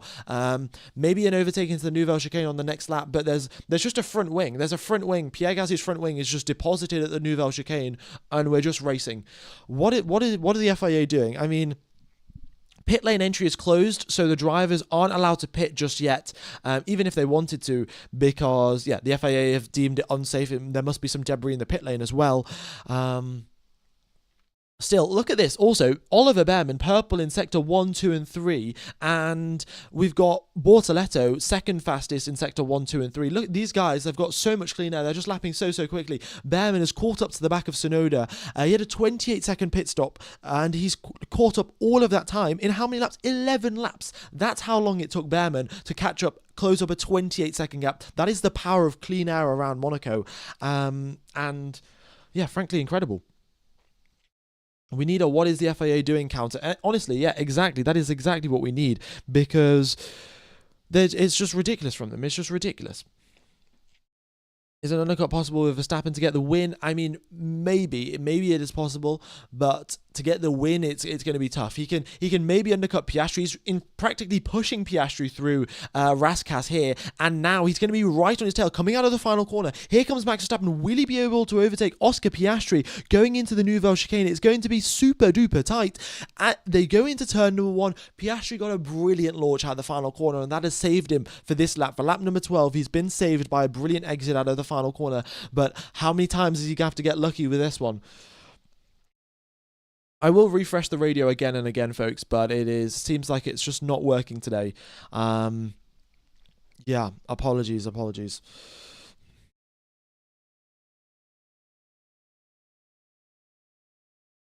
Also, just to confirm, if the drivers do come into the pit lane, they lose 19 seconds of time. 19 seconds of lap time is lost if they come into the pits, and they lose 14 seconds if they come into the pits under the VSC or the safety car. So, yeah, essentially now let's have a look. If Lando Norris comes into the pits, where is he going to come out? He's going to come out just ahead of Liam Lawson. In fact, he's going to come out in quite a bit of clean air. This might be the strategy, ladies and gentlemen, for Lando Norris. Come into the pits now and come out ahead of Liam Lawson. Have a nice bunch of clean air to make sure that Charles Leclerc can't undercut you. But Leclerc could do the same. Leclerc could come into the pits. Ferrari, you've got to start thinking on your heel. But the pit lane exit is closed. The pit lane entry is closed. That's the issue.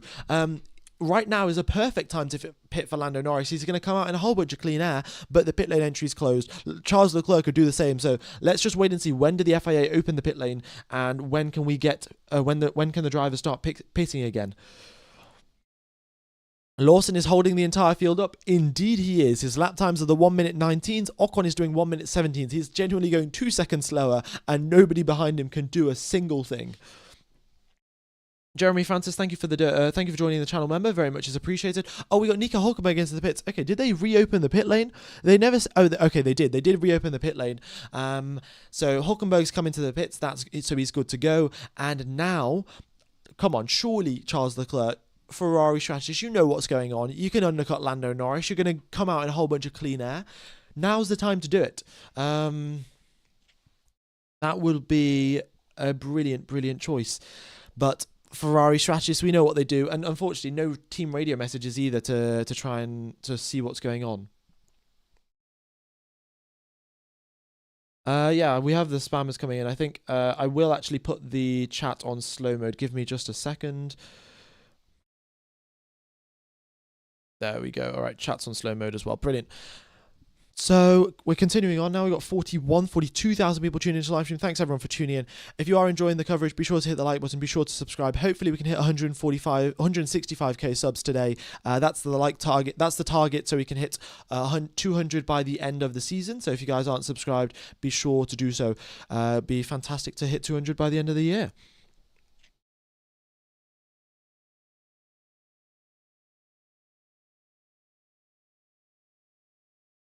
Brilliant.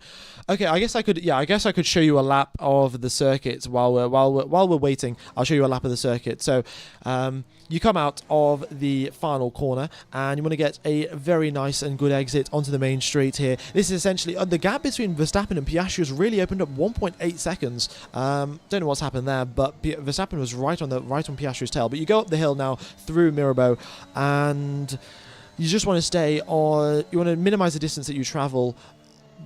Minimize the steering angle, that you are using as you go up the hill there. Now you go towards Mirabeau, apologies for the correction, and you're downhill braking there, very easy to lock up. Then you go towards the Lowe's hairpin, just maximum steering angle. Oh, Hadjar dives into the pit lane here. Hadjar dives into the pits. Will he come out in clean air? We'll wait and see.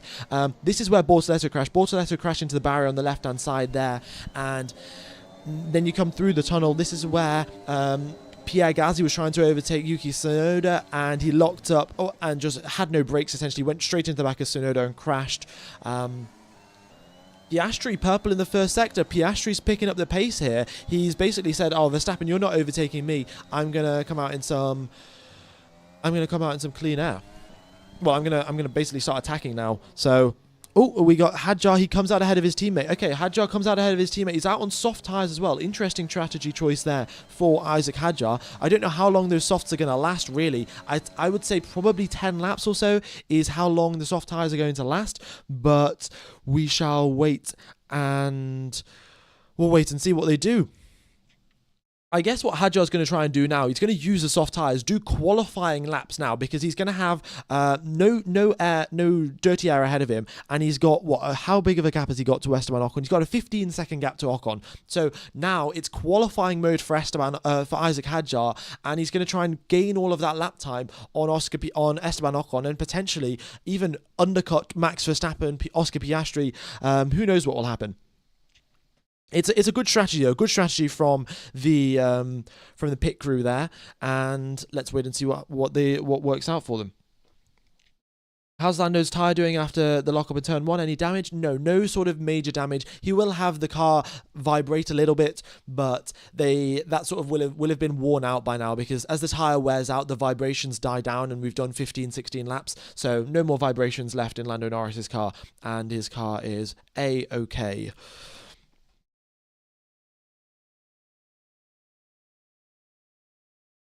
When will they start pitting? No idea. I would have told you what Pirelli say, but Pirelli generally released a graphic saying we have no idea when anyone's going to come into the pit lane.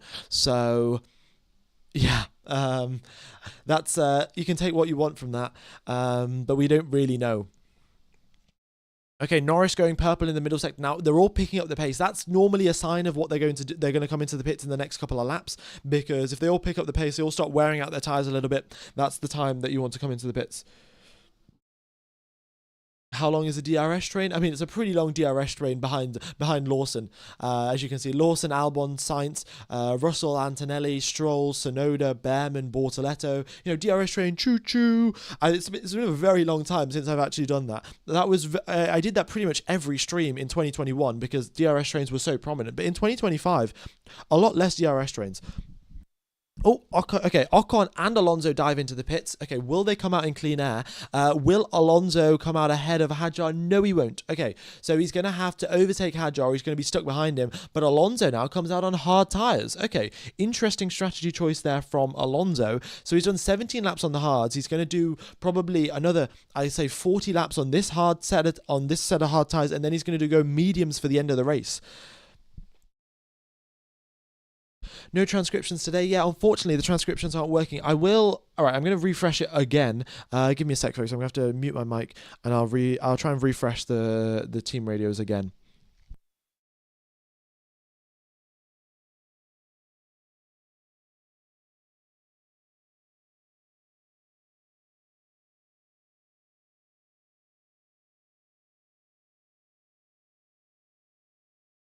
Yeah, unfortunately, seemingly nothing working today. No team radios by the looks of it. So apologies for that one.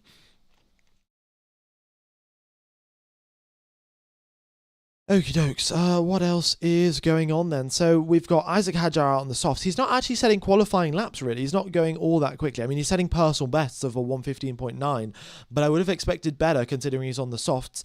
We'll see how long they last, really. He will probably be complaining about overheating issues because, well, the soft tyres, given the track temperature's up at 45 degrees, it's going to be pretty rough managing those soft tyres. They were overheating over the course of one qualifying lap. I can't imagine they'll be doing much better over the course of race conditions. Okay, and Stroll and Behrman come into the pit. So last lap, Alonso and Ocon, and this lap, the other two drivers from Aston Martin and Haas come into the pits. And so Behrman actually can go to the end. Behrman's the first driver to complete his 2 pit stops. Surely now he comes out on a set of hard tyres and goes right till the end. That would be what makes sense. Stroll also doing the same as Alonso, 2 sets of hards for his first 2 stints, and then he's going to try probably for the mediums on his last stint. Oh, okay, Behrman out on the medium tyres. He's got He's got 60 laps left. Has Oliver Behrman till the end of the race. The Ferrari crew are getting ready. The Ferrari crew are getting ready. Hamilton's in the pits, and what tyres is it going to be for Lewis Hamilton? Is he going to get undercut by Isaac Hadjar? That's the big thing. Hadjar has been setting some pretty quick laps. And here comes Lewis Hamilton out of the pit lane. And yeah, he's come out well clear of Isaac Hadjar. And look at that. He's got total clean air ahead of him. And that's now time to go maximum attack for Lewis Hamilton. Behrman, however, what is he going to do? He's got 60 laps after this race, and he's on a set of medium tyres. He's already completed his 2 pit stops, so no more need to do any extra pit stops, but he is seemingly going to do 60 lap on medium tyres, which seems unreasonably difficult. Who knows? Oh, we've just got a donation. I've just missed that one. Who's in here for Team Lawson? Thanks for the donation, Banana Goats. Very much is appreciated. Oh, we've got the McLaren crews are getting ready. The McLaren crews. Lando Norris comes into the pits. Here we go. And Charles Leclerc. All right, this is it. Time to attack for Charles Leclerc. He was purple in the first sector on the last lap. Maximum attack now. He's got to try to do the overcut. Lando Norris will try to do the undercut. Charles Leclerc has got to try to do the overcut. Here we go, ladies and gentlemen. What's Charles Leclerc's first sector time going to be? Is it going to be purple? Let's have a look. Yes, it is. He goes a tenth quicker than his previous first sector. Lando Norris comes out of the pits. Let's see what they can do. Will Charles Leclerc be able to undercut Lando Norris? Here we go. Leclerc, he's got a bunch of clean air ahead of him. Behrman ahead, a little bit of traffic, but look, they're like 5-6 seconds up the road. Not too much of an issue. And Norris will be coming out maximum attack, but Norris on hard tyres. He's on cold hard tyres. Charles Leclerc's on used medium tyres, but they are warm. Who's it going to be? Who's going to be setting the quicker middle sector? Let's wait and see.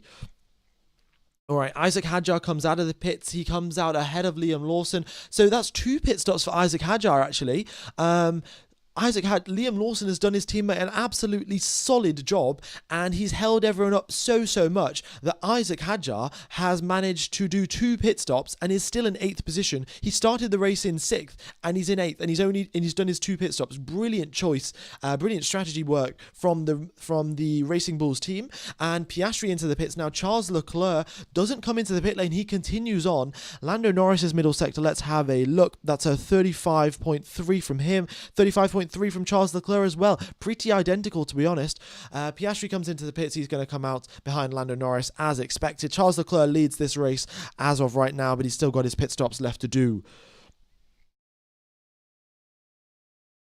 Okay, we're on lap number 21 of 72, and we're having the first set of pit stops coming through. Still around half the grid yet to come into the pits. We've got 2 drivers that have already completed their 2 pit stops, Behrman and Hadjar, and then we've had about half the grid on 1 pit stop and the other half with no pit stops.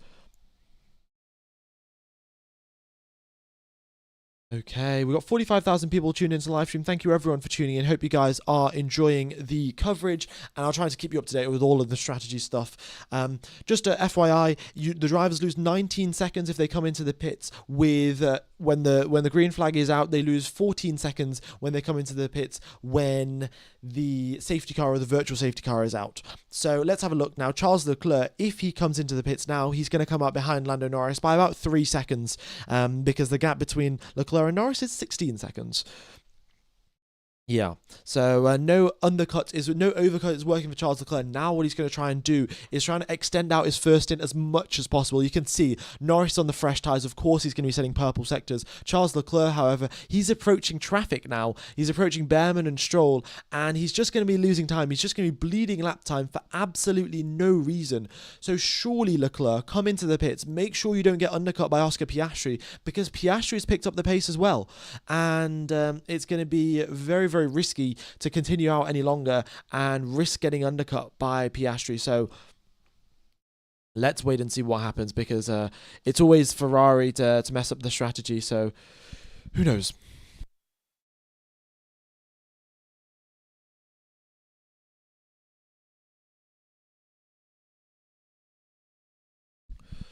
Okay.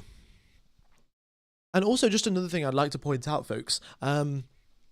if Lewis Hamilton comes into the pits now, okay, Leclerc comes into the pits finally, so hopefully he doesn't get undercut by Oscar Piastri. But if Lewis Hamilton comes into the pits now, he will, in fact, just come out just ahead of Isaac Hadjar. But if Fernando Alonso comes into the pits, he's going to come out behind him. And essentially what that means is that Isaac Hadjar is currently in a net sixth position, which is pretty good. He started the race in sixth. He's pulled off a good strategy, and he's going to stay in sixth. He's not losing any positions. And Piastri, oh my god, Piastri goes purple, and yeah, he's trying to get very close, of course, to Charles Leclerc, but still the gap was too big, and this might turn into a procession, ladies and gentlemen, a very, very long procession. I think Verstappen's strategy for now is to stick it out on these hard tyres for about 50 laps. We know the hard tyres can do 50 laps. We've seen it done before. And just wait for a safety car. Just wait, pray, hope that a safety car comes out. He's going to gain a bunch of lap time if he comes into the pits if a safety car comes out. If there's any other method, I don't think it's going to work. So yeah, and also, I would like to point out, I haven't talked about the Mercedes all race long, but they're still in 12th and 13th, and they are making absolutely no progress whatsoever. Liam Lawson has been holding up the entire grid fantastically for his teammate, and Antonelli and Russell have just been stuck in that. Albon has been stuck behind Lawson, Sainz has been stuck behind Albon, and they're all just playing the waiting game, waiting for a safety car to come out, someone to cause a safety car. Where's Lance Stroll when you need him, man? Lance Stroll is currently going through the casino section. Come on, Lance, give us something exciting. Yeah. All right. We got 20. We're on lap number 24 of 78 here. Track temperature 40 degrees, air temperature 22 degrees. I do have to mention this because I am sponsored by Surfshark VPN. But folks, if you are interested in watching Formula One for only $2 a month, then what you can do is get Surfshark VPN, join an Austrian VPN server, and search Servers TV, and then you can watch Formula One for free via Austria. So the only thing you have to pay for is Surfshark VPN. There's a link in the description. Currently, we've got 250 people using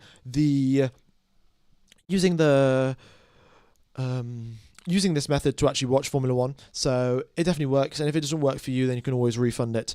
And just to announce the winner for the Surfshark giveaway from the last couple of Grand Prix, the winner is Alexa Chu. So if Alexa is in the stream chat now, then congratulations, you've won. If not, then I guess you're unlucky. I guess you've won, but then you're not here to claim your prize. But yeah, do DM me on Instagram, F1_gamer_5, and I will send over that discount code to get Surfshark for free. All right.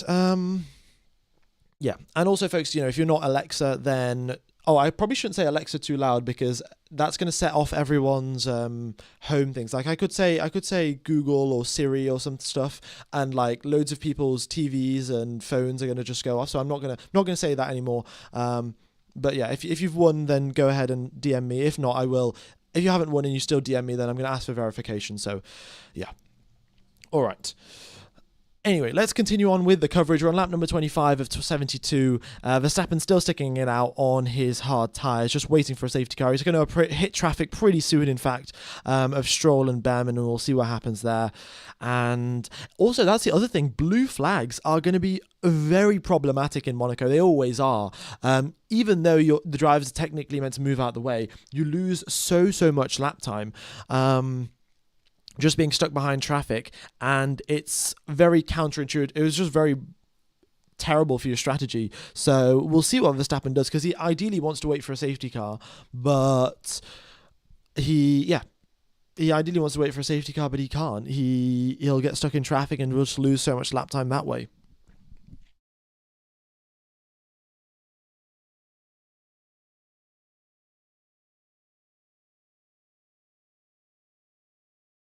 Let's see what else is going on then.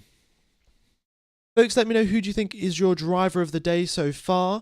I don't know. I would have to go Liam Lawson. He's not done anything outstanding, but nobody has done anything outstanding, to be honest. He has, however, played the team game and helped out his teammate incredibly and built a huge gap. So I must say that it is Liam Lawson who is my current driver of the day. Yeah.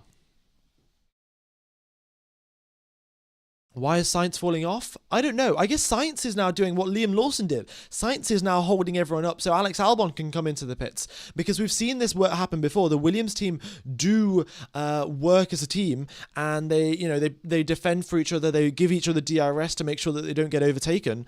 And I think what's going to happen is that Sainz is going to hold up Antonelli and Russell to essentially just give Alex Albon a free pit stop. Russell's coming over the radio, I think, sort of complaining that he's getting held up.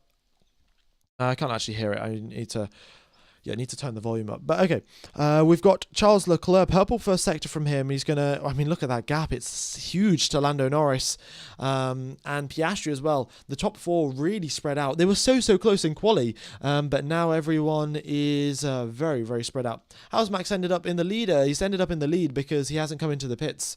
We've still got Max and Lawson and Albon and Sainz and Russell and Tsunoda and Antonelli to come into the pits. They're all still waiting, I guess, for a safety car. They can continue on, really. The medium tyres can do about 35 laps. The hard tyres can do about 50. So they've still got time to come into the pits, and they might as well just stay out, wait for a safety car. Why not?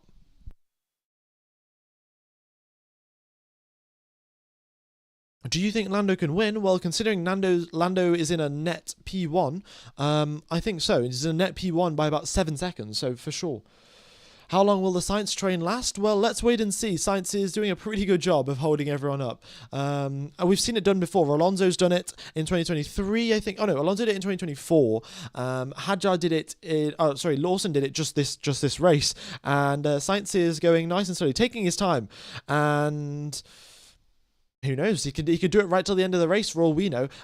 Daniel Ricciardo did it. He was 150 horsepower down in 2018. Still managed to win the race because it doesn't matter at Monaco. Nothing matters apart from track position.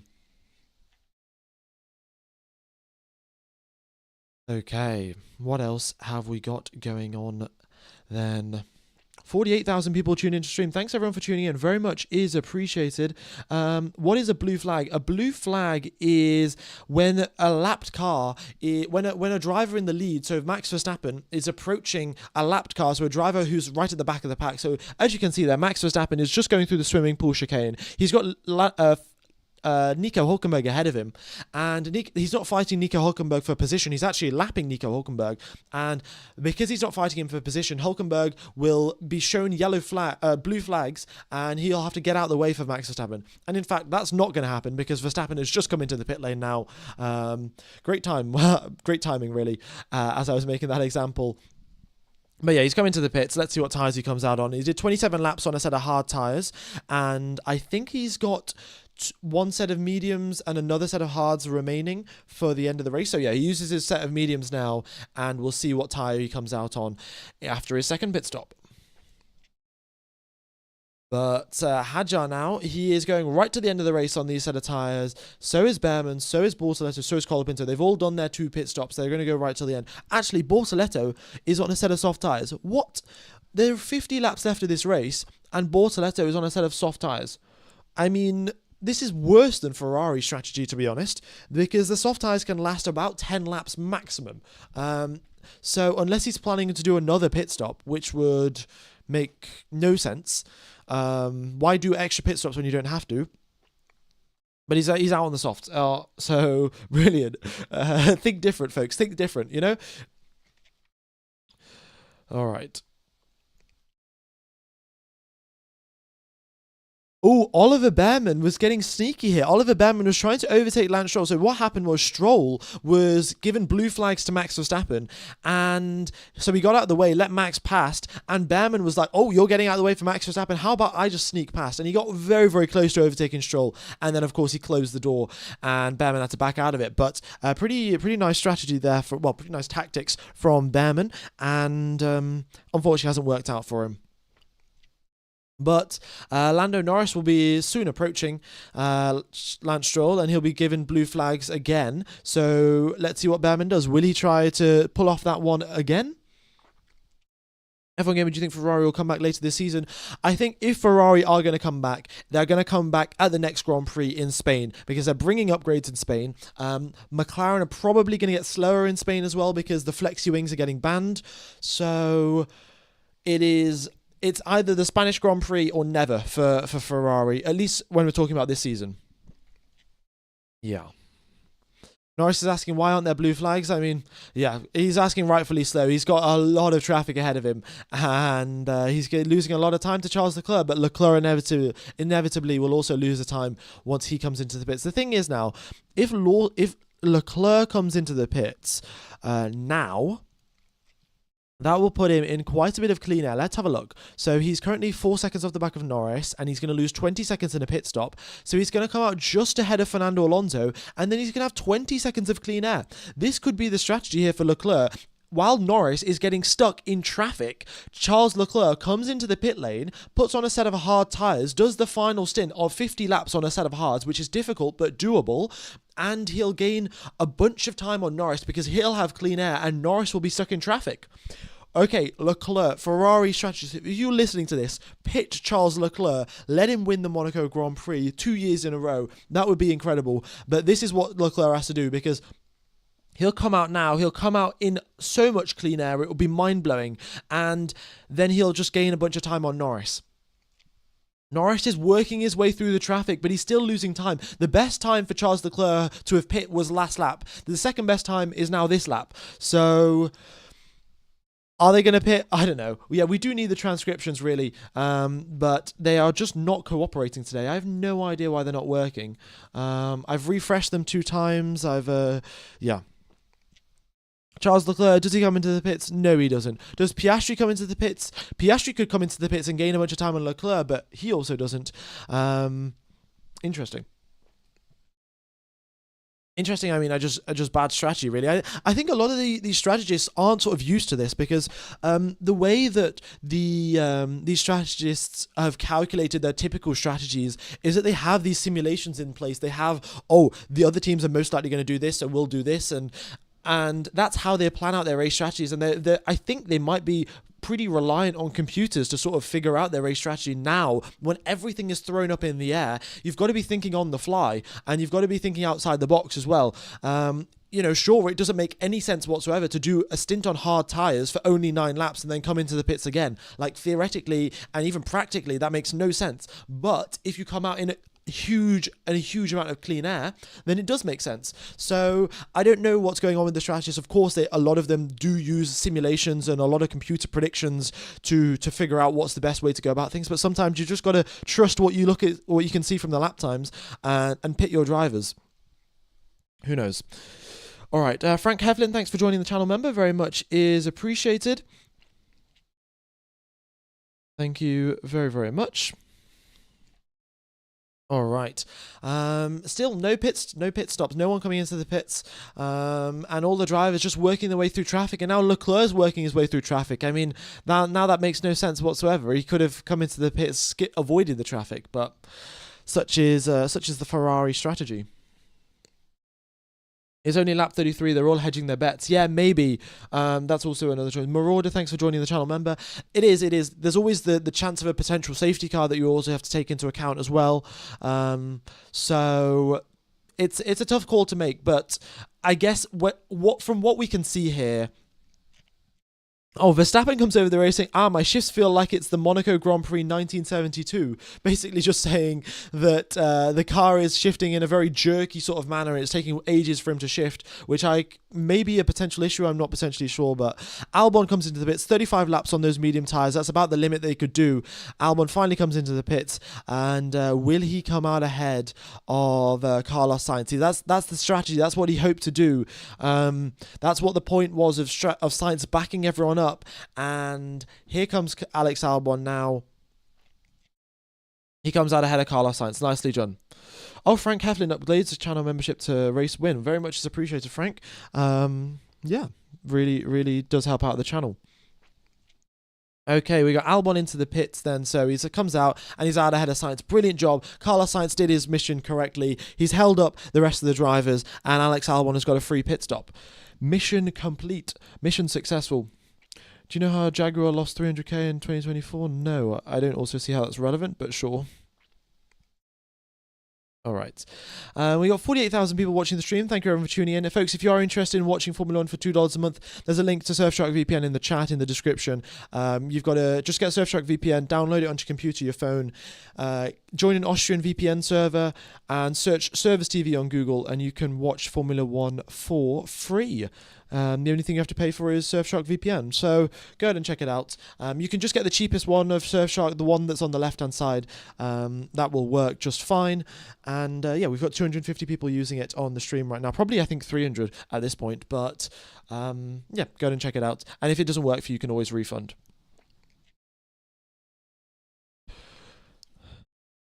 Alrighty then. We have got everyone spread out apart from Carlos Sainz. Carlos Sainz is still holding up the rest of the grid, and Piastri now is closing up on the back of Albon. Albon will have to lead way to give way to Piastri.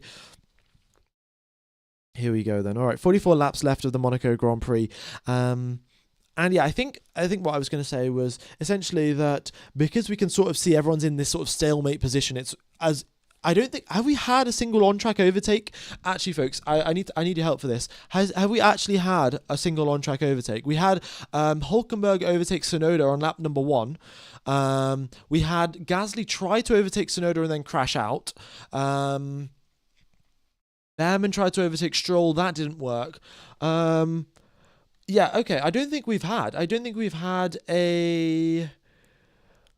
Yeah, just one overtake from Hülkenberg on Tsunoda on lap number 1, and apart from that, I don't think we've had an overtake.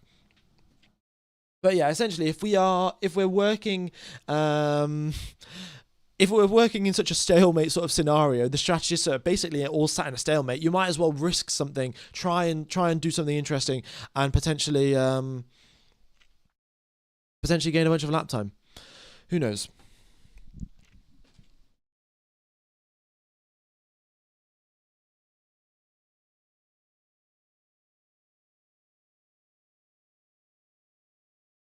All right. Unless we get a safety car, I don't think the race is going to get any more interesting. Yeah, maybe. It is we may be entering the typical Monaco procession. We've still got 43 laps left to go, and a lot of the drivers, some drivers have got 2 pit stops left, some drivers have got 1 pit stop left. Well, the majority of drivers have got 1 pit stop left, so still some action potentially up in the air. But for that to happen, someone's going to have to make a mistake. We're going to have a safety car come out. And, yeah. All right. Yeah. Hulk having the only overtake on the circuit proves he is the GOAT. Yeah, clearly Nico Hülkenberg is the GOAT. And honestly, Nico Hülkenberg needs a podium sooner rather than later. Yeah, he needs to get a podium before he retires.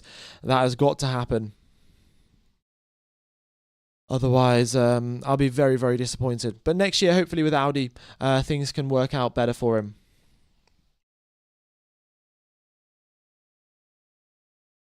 Okay. Also, folks, if you aren't subscribed, if you haven't hit the like button, be sure to do so. It really does help out the channel. Hopefully, we can get a couple more people tuned into the live stream, a couple more people subscribed as well. We are 1,100 subscribers away from our subscriber target, and we've got 46,000, 47,000 people watching. So it would be very much appreciated, folks, if you do hit the subscribe button.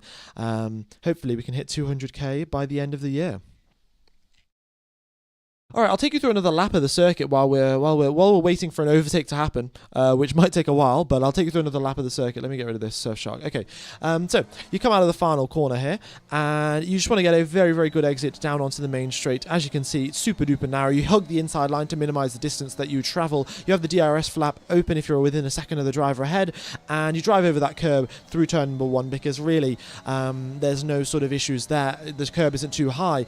Up the hill you go, now towards Massenet. Don't want to lose the rear as you go through there. Then towards the casino, avoid the bump on the left-hand side. It really does unsettle the car. And then downhill braking for Mirabeau, where you just want to stay as close to the inside line as possible. Maximum steering lock as you go through the Lowe's hairpin. Pretty much no throttle as well. And then you go towards Portier now. Just a good exit now towards a Nouvelle chicane. As you go into the tunnel, you go. And you're what, 6th, 7th gear. You don't even shift up into 8th. This is a fun fact around Monaco, ladies and gents. You never shift up into 8th gear, even with a DRS, even with a slipstream. The straights are just way too short, and the drivers, I think, barely shift up into 8th. And through to back you go. It's flat through this chicane, and then tap on the brakes, get very close to the wall there, over the curb for that one, and then into Rascash you go. Where this is where these final 2 corners is where Lando Norris gained so much lap time on Charles Leclerc in quali yesterday, and that's what's got him pole position, and by the looks of it, this race lead as well. Oh, yellow flag, what's going on here? Yellow flag at Rascash. Alonso, no, this is not Alonso. Alonso hasn't scored any points this season. He's just had a string of bad luck and bad form. Don't tell me he's crashed at Rascash. Oh no, yellow flag's out, and it says track is clear, but Alonso's GPS... Oh, Alonso's off into the escape road. Is that engine issues for Alonso? The car's smoking. I don't know if that's the brakes or it's engine issues, but it looks like engine issues for Fernando Alonso. Oh my god, Aston Martin. This guy is getting so unlucky. He had a great quali yesterday, stuck it up into 7th position, and then yellow flags and engine issues, and he's out of the race. Oh, Alonso, come on, you could have at least parked it up in the middle of the circuit. Why go down the escape road, you know? That could have caused a safety car. And Aston Martin, come on, guys. I mean, two issues for the Mercedes team as well. Mercedes had an issue with George Russell yesterday, and now that today we've got an issue with Fernando Alonso. Not ideal for the Mercedes engine. Track temperature 43 degrees, air temperature 22. It's not really that hot as well, so you would have expected. You wouldn't have expected that much overheating issues or anything like that, but here we are. All right, the Ferrari mechanics were getting ready for a safety car. In fact, they were coming out, getting tires out. But yeah, Fernando Alonso parked it up at the side. No safety car, no VSC, no issues there.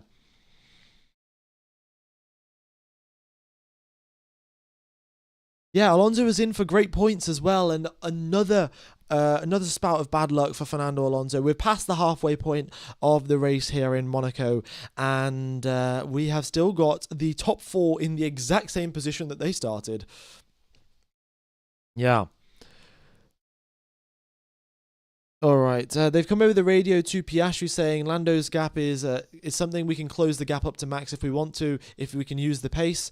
Oh, sorry, not to Max, to Leclerc. So essentially they're saying they're preparing for the next set of pit stops, really. If Piastri can get close to the back of Leclerc, and then he'll have an opportunity to undercut him. And Leclerc has heard that. He's probably been told over the radio that Piastri's going to start picking up the pace, so it's time for you to do the same. And yeah, Charles Leclerc goes purple in the first sector, and he's going to try and catch up to Lando Norris. No team radio today. Yeah, unfortunately, it's just not been working. I don't know what the issue is, but team radio just not working today. Who suffered more, Jesus or Alonso, this season? Yeah, I mean, Alonso has just had just so much bad luck. All right, we've got Ocon with... I was going to say Ocon with DRS about to make an overtake, but no, Ocon's going DRS off Lando Norris. He's definitely not going to try and re-overtake the race leader. He did that... he has got some bad memories from 2018 in Brazil, trying to do the exact same thing. F1 Gamer, do you think Max or Oscar will be able to catch up? Yeah, I think there's always a chance to get very, very close.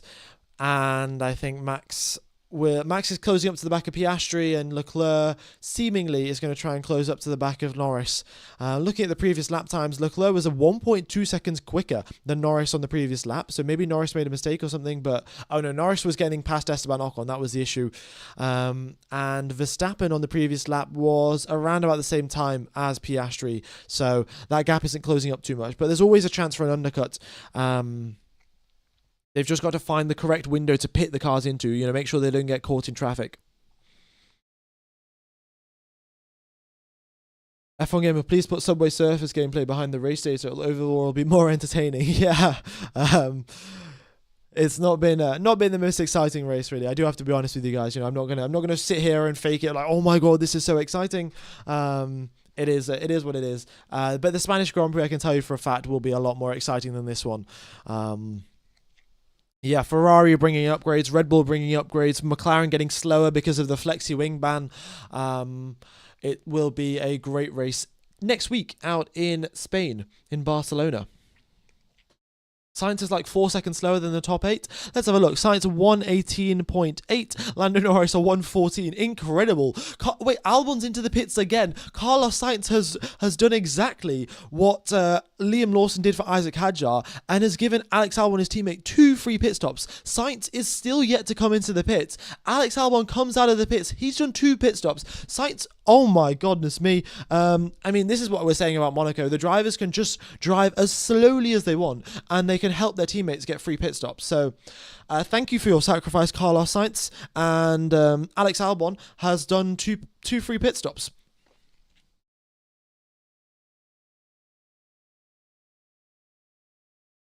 Okay, yeah. It is what it is, isn't it? Um, just the business of Monaco. I don't know. They're gonna have to do something about Monaco, really. I think the best idea would be to get all the Formula One drivers driving karts around Monaco. That would be exhilarating, really. Don't make it for championships. Just make sure that before the race actually starts, they have a mini sprint race in karts, in go-karts or something. That would be very good. Yeah, actually, ladies and gents, can you drop your suggestions on how to make Monaco more interesting?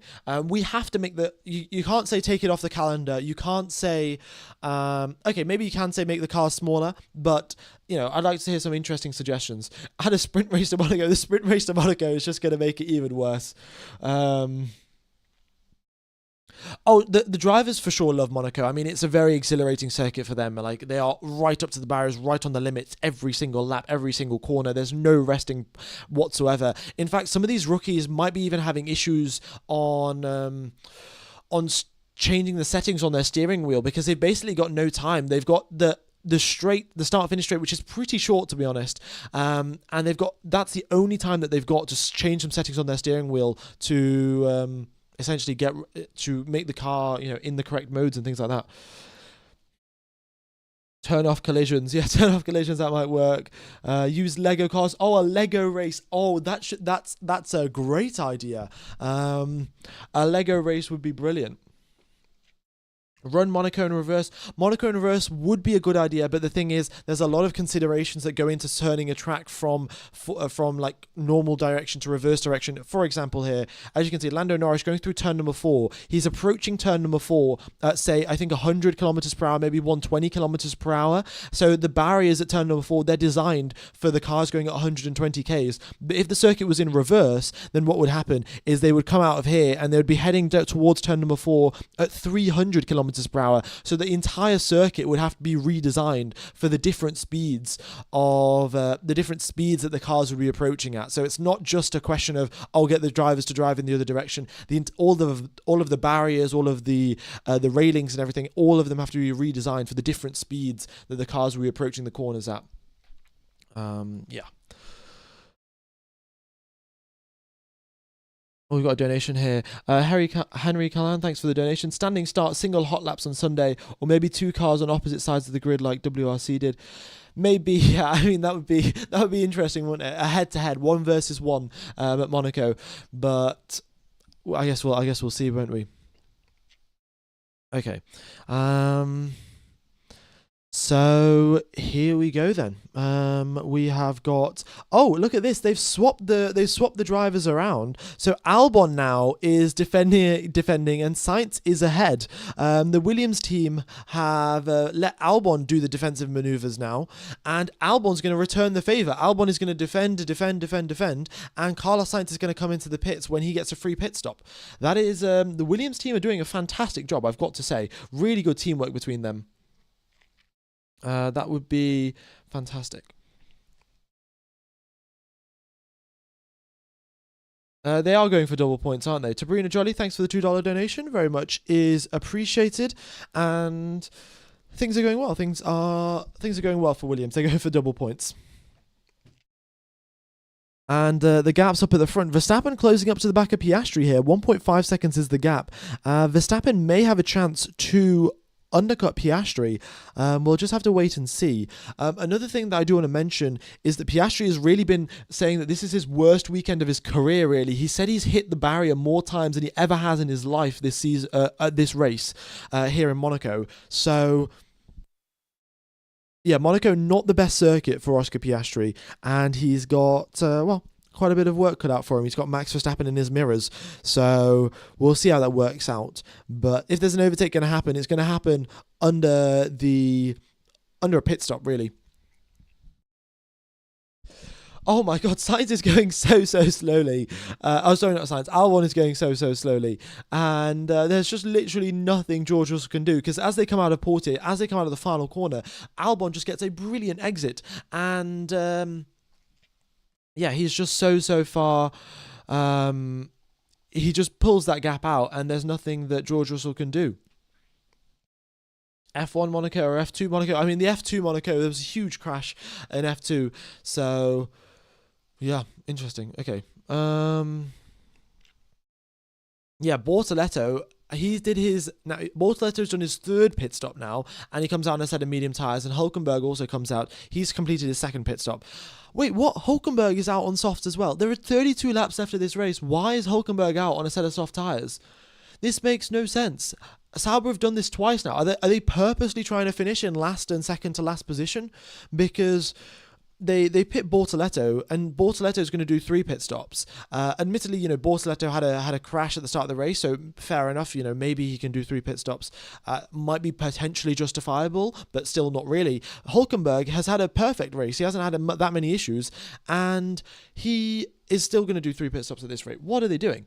I think are they having like a random strategy to decide, we'll just randomly pick the tyres, like we'll flip a coin, heads for soft tyres and tails for medium tyres. Like, what's going on?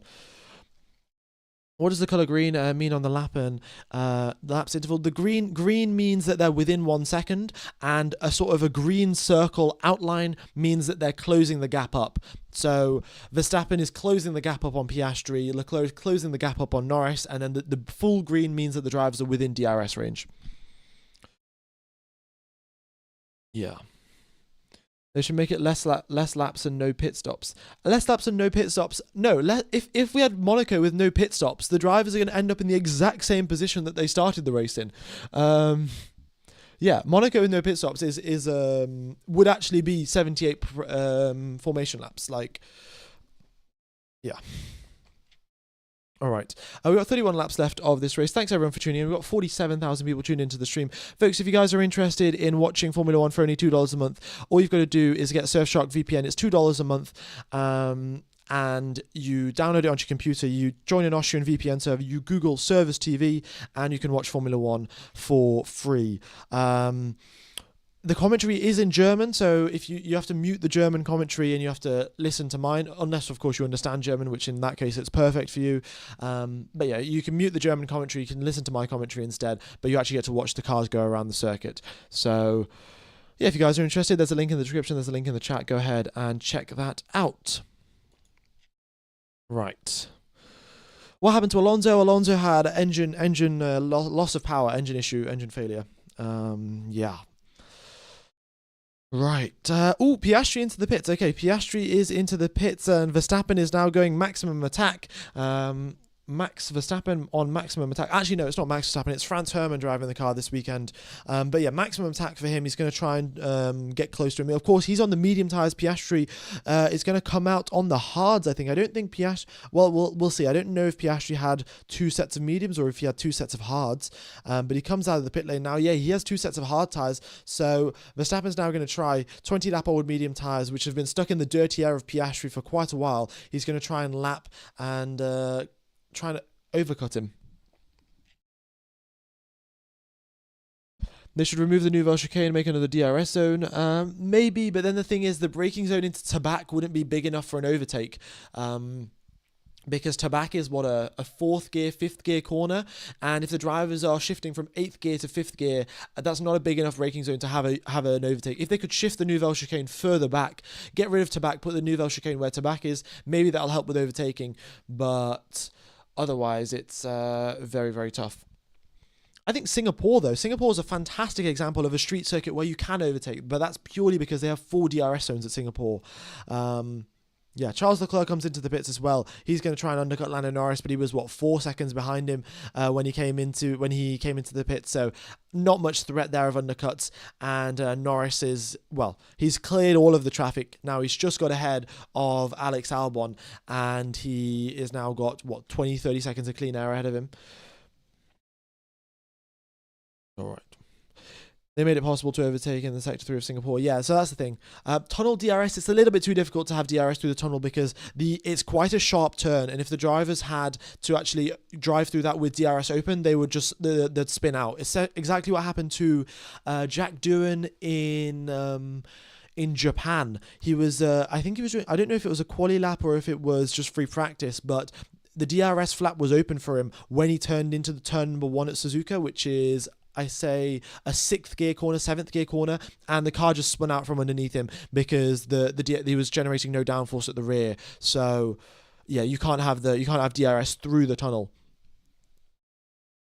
Overtake for Russell. Oh my god, yeah, Russell did actually overtake Alex Albon. Incredible scenes. I don't know how I've missed that one, but one overtake. Ladies and gentlemen, let's go. It's time to celebrate. We have had 2 overtakes so far in the Monaco Grand Prix. Russell has overtaken Alex Albon on the circuit, and we have also had Nico Hülkenberg overtake Yuki Tsunoda on lap number 1. We've got Lando Norris into the pits as well. Verstappen stays out in the lead of this race, and Charles Leclerc, is he going to undercut Lando Norris? Clearly not. Look at that gap, it's huge. Piastri also doesn't undercut Charles Leclerc. The gap is pretty big for him as well. All right. This is not a race. This is just a conga line. Yeah, essentially. But look, Alex Albon did do what he had to do. He successfully held up pretty much everyone apart from George Russell, and Sainz has got a free pit stop because of that. So a pretty solid job. What tyre has Leclerc got? I don't know. He's got question mark tyre. I'll find out for you what tyre Leclerc's got. I think he's got a set of hards though. That would make sense for Leclerc. I think he had 2 fresh sets of hards, and 1 fresh set of medium, which he of course used at the start of the race. So yeah, he'll be on a set of hards most likely.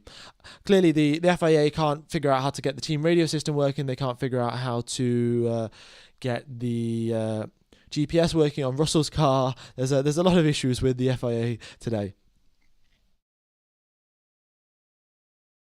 Okay, what else have we got going on? Folks, also, if you haven't hit the like button, if you haven't subscribed, be sure to do so. Hopefully, we can hit our subscriber target of 165k by the end of the race. Okay, Albon actually made...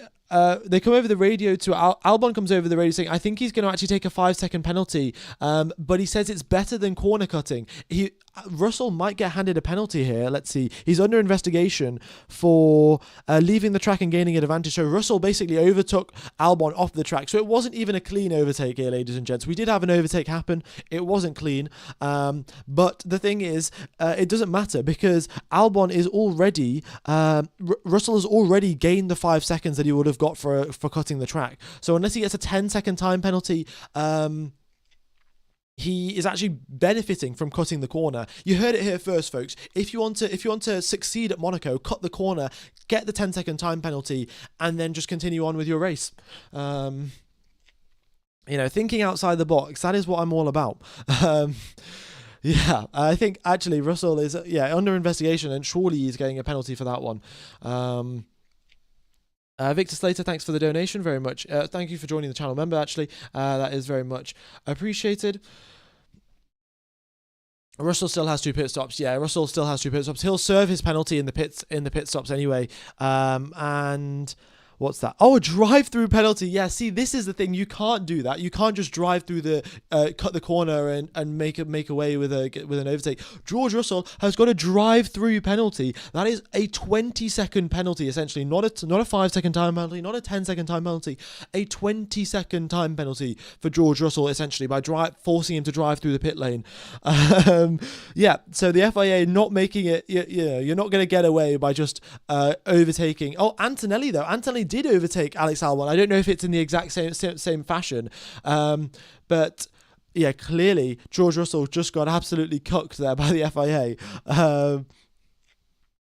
All right. Did Antonelli overtake Albon? Actually, I don't think he did because Albon's still ahead. I must have misread something. Yeah, apologies for the mistake there, folks. Or maybe I did read it correctly, I'm not sure. But Verstappen is just making his way through the traffic now. Currently in net first position, but he's still yet to do a pit stop. And look at that. Norris is 2.5 seconds back. So, yeah. All right, when is Russell coming to do the drive-through? Surely I think you normally only have 3 laps to do a drive-through penalty, because as far as I remember, from the Formula One game, you normally have 3 laps to do a drive-through penalty. I don't know about real life. The FIA. Oh, Ante looked like he was in front of Albon. Probably another FIA GPS glitch. Okay, makes sense. Okay. All right, we got 25 laps left of this race. Still quite a few drivers left to do their pit stops, and Russell and Antonelli still yet to do both of their pit stops. Yeah. Okay. We'll see how it works out for them, but if they come into the pits now, let's see. If Antonelli comes into the pits now, he's just going to come out so far. Actually, oh my god, what? Albon, Antonelli, Tsunoda, Stroll, they've all been lapped twice. Oh, this is terrible. This is terrible. The drivers are getting lapped twice here in Monaco. Oh my god. You can't make this up. I didn't think they were going to get lapped twice. I mean, it's a pretty short lap, like it's only 2.5 kilometers or something, or 3 point something kilometers. But I was not expecting drivers to get lapped twice. This is racing, ladies and gentlemen, the pinnacle of motorsport. Okay. Yeah, George Russell, when are you coming into the pits, mate? You've got a drive-through penalty for leaving the track and gaining an advantage. Celebratory Grand Prix. Now, okay, there are a lot of things about Monaco, but it's not a celebratory Grand Prix purely because I'd say Vegas is the celebratory one. Like Monaco at least has some history. There's nothing about Formula One in Vegas, so All right. Also, folks, if you are enjoying the coverage, be sure to hit the like button. Be sure to subscribe. Very much is appreciated. Hope to see you guys around for the stream in Spain in 1 week's time. It'll be nice and exciting. A lot more exciting than this for certain. Yeah, we're getting pretty close to our like target, pretty close to our subscriber target. It'd be fantastic if we'd hit that. All right, Sainz comes into the pits. Russell comes in to his pit. Russell doesn't come into the pits. Russell comes to serve his drive-through penalty. And we've got more of the grid. More of the grid have been lapped than are on the lead lap. Oh no! Oh no! You can't make this up, folks. You can't make this up. More drivers have been lapped twice than the drivers that are on the lead lap or have been lapped once. What is going on here in Formula One? Norris is closing up to Verstappen here, and the gap is 2.2 seconds, and I think Verstappen is just going to defend because why not? Slow him down. He's got nothing to lose. He might as well back. Oh yeah, Verstappen in a championship battle, right? Theoretically, for Max Verstappen here. Vince, thanks for the £5 donation. Let each driver straighten the chicane 3 times. Yeah, like have a Joker lap or something. But if you think about this purely from a championship standing perspective, it is the best possible thing to happen for Max Verstappen in this race is, of course, he'll do as much damage limitation as possible, but the best thing to happen is Lando Norris doesn't win this race and Leclerc wins this race. That's the ideal scenario for Max. So, Verstappen now, he's going to stay out. He's on the medium tyres. They can do probably 7-8 more laps. Verstappen, he might as well just back up Lando Norris, back him up right into Charles Leclerc, hopefully, and let Leclerc get ahead of Lando Norris. This is getting interesting. Okay, this at least will be mildly interesting. The rest of the drivers being lapped twice, that is extraordinarily ridiculous, and this should never happen in a Formula One race. But at least Verstappen now, he's going to go into basically backing up mode. He's going to start lapping 3 seconds, 4 seconds slower than the rest of the field, and back Norris up into Leclerc, and hopefully Leclerc can win this race. That will help Max out. Do you think Lando could overtake Max in the tunnel if he's close enough? I mean, he could, but Norris is on hard tires, and they're fresher hard tires compared to Max's old mediums. But Max is a very good driver. He knows how to defend this, and all he's got to do is get a good exit out of Portier, and then he's not got to worry for the rest of the lap. So I think it's in Max Verstappen's best interest to just block Lando Norris as much as possible. Tabrida Johnny, thanks for the second donation. Make this a time trial like cycling quali. Yeah, I mean, Monaco is I don't know what's going on here. Hamilton, how close is Hamilton's getting lapped? Hamilton, has he done his second pit stop? Yes, he has. Okay, so Hamilton isn't going to get lapped, but we're going to have the top 5 drivers that aren't lapped, and everyone else in the grid is. This is also, folks, it's normally not this bad, but this is sort of the result of all of the drivers backing each other up. We saw, what happened. It was Lawson backing up the entire grid for about 20 laps so Hadjar could get his 2 pit stops in. Then we had Sainz back up the entire, or like half of the grid for about 20 laps so Albon can get his 2 pit stops in, and then Albon is now backing up the entire grid so Sainz can get his 2 pit stops in. So this is sort of the reason why we've got the drivers being lapped twice, is because everyone has been basically just holding everyone up, purposely driving slower and slower so their teammate can progress. But yeah, all right, George Russell hasn't done 2 pit stops. He hasn't done any pit stops. In fact, George Russell has just served a drive-through penalty. 53 laps he's done on those on those hard tires. Sorry, and he's gonna have to come in sooner rather than later. There's only 20 laps after this race, and he's got to do 2 pit stops. Local Rascal, thanks for donation. Is Lewis finishing with winning races this year? He seems more interested in other entertainments. Charles Leclerc W. I don't know. I mean, Lewis, his performances haven't been that great, up to par with Charles Leclerc. Maybe he'll just need some more time. Maybe it's just never going to happen. I'm not sure, but yeah. It requires a lot of dedication to be at the top of your game in Formula One, and as you get older, sometimes it requires even more dedication. And well, I guess we'll see what happens with Hamilton. I'm not sure though. All right, Max is backing everyone up as expected, and we got Lando Norris backed up into Charles Leclerc. And come on, Max, you might as well drive even slower. Look at these lap times: 1:15s. You can do 1:18s. Don't worry about it, mate. Don't worry about it. 1:18s are absolutely fine. And then we'll get Piastri approaching as well. Okay.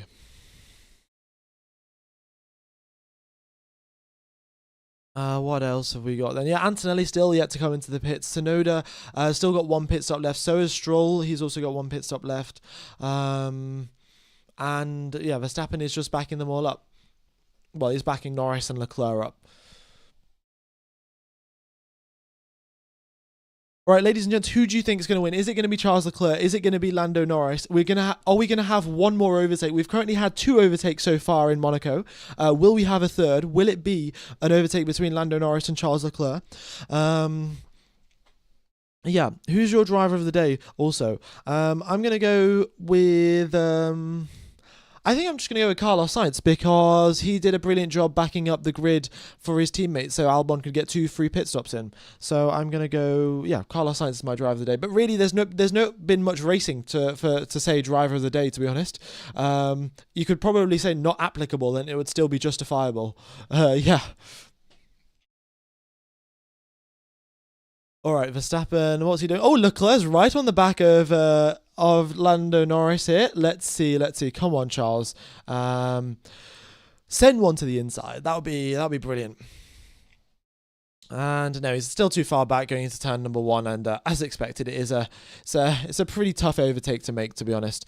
So we shall wait and see if. And Oscar Piastri here, he's got the memo. He's been told over the radio that Max Verstappen is backing up the grid, and he's like, right, well, I better catch up then. Better help out my teammate, because if Charles Leclerc's only attacking, then the chance of him overtaking Lando Norris are much higher. If he's got to focus on defending against Piastri and also attacking against Norris, then it makes it a lot harder. So, yeah, Oscar Piastri coming to help out his teammates. We'll see if it works or not.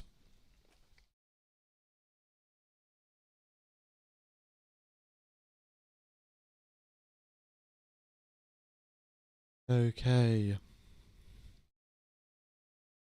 Here they go then. Yeah. Closing up, yeah, Piastri will close up pretty quick to be fair. And Verstappen's previous lap of 1:15.0, and Leclerc once again within DRS range, but what can you do really? He can get within DRS range as much as he wants.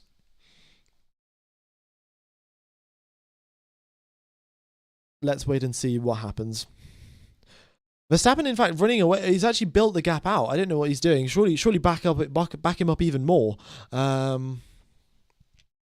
And then let Leclerc get a good exit, because that's essentially what Verstappen's trying to do. Because if we currently look at the championship standings, let me get the championship standings up on my phone. But currently looking at the standings, we have got Max Verstappen in 124 points and Lando Norris in 133. So if Norris is going to finish ahead of Verstappen after Verstappen comes into the pit lane, and he's just got to do damage limitation. The best way to do damage limitation is to prevent either of the McLarens winning the race and to make sure that Charles Leclerc wins. So it's in his best interest to back them all up. Is Kimi doing the same? Kimi is doing the same. Kimi's holding up Tsunoda, Stroll, Behrman, Colapinto, Bortoletto, and Hulkenberg. We've got a nice little DRS train there. DRS train, choo-choo. And yeah, he's building a gap out for George Russell, his teammate, to get his pit stops in. Currently, the gap between Russell and Antonelli is, let's have a look, 17 seconds. He needs a 19-second gap, so maybe a couple more laps of Antonelli blocking. I mean, look at the laps Antonelli's doing. Antonelli's doing a 1:19. That's how slow you can really go. And I don't know why Verstappen isn't doing 1:19 at this rate. He's on medium tyres. And he's probably just going to be waiting for a safety car till the end of this race. So come on, Vax, like a 1:19. That's what we need. At least that will give us a fighting chance of Leclerc trying to overtake Lando Norris. But as they go through the tunnel towards the Nouvelle Chicane, look at that gap. It's 9/10 of a second. It's just too far back to get anything done. All right, folks, we've got 50,000 people watching the stream. Thanks, everyone, for tuning in. Hope you guys are enjoying the coverage. Hope to see you guys around next weekend as well in Spain. That'll be a much, much better race with a lot less drivers getting lapped.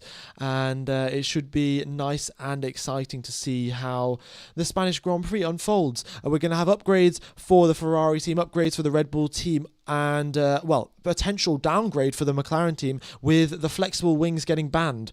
So that's going to close everyone right up, and we're going to have a much better race. And, of course, overtaking opportunities as well in the Spanish Grand Prix. All right.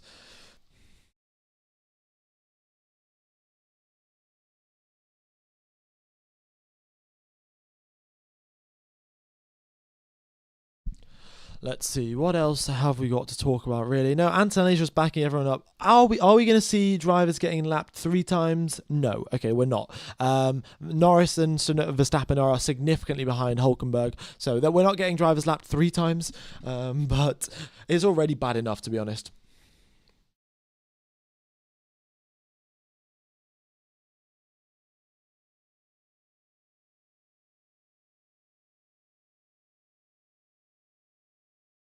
All right, what else have we got going on here? Also, folks, it looks like we are the biggest. Looks like we're the biggest live stream here on YouTube. We've got 50,000 people watching the stream, and it looks like we are we're the biggest live stream out on YouTube, which is fantastic. Thanks everyone for tuning in. Very much is appreciated. We're getting pretty close to our subscriber target as well. So thanks everyone for subscribing. All right. Biggest live stream on YouTube, 50,000 people. Incredible. Thanks everyone for tuning in. Thanks everyone for subscribing. Yeah, we got George Russell into the pits now, so he is finally doing his pit stop, and he's still got another one left to go, to be honest. So he's going to come out just ahead of Antonelli, most likely, as long as the Mercedes crew don't mess up the stop, which they don't. And now Antonelli's going to continue on with the backing up process, and Russell will get another free pit stop in.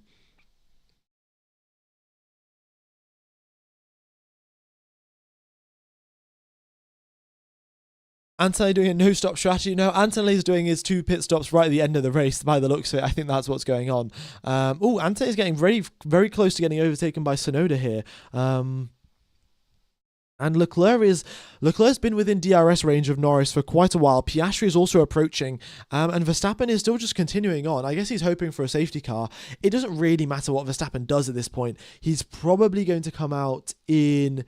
Yeah, Verstappen's going to come out in 5th place regardless. Hamilton's going to get dropped down to 6th, and Verstappen's going to finish the race in 5th position. Even if Verstappen does 2 pit stops, he still finishes the race in 5th place. 2 extra pit stops, sorry.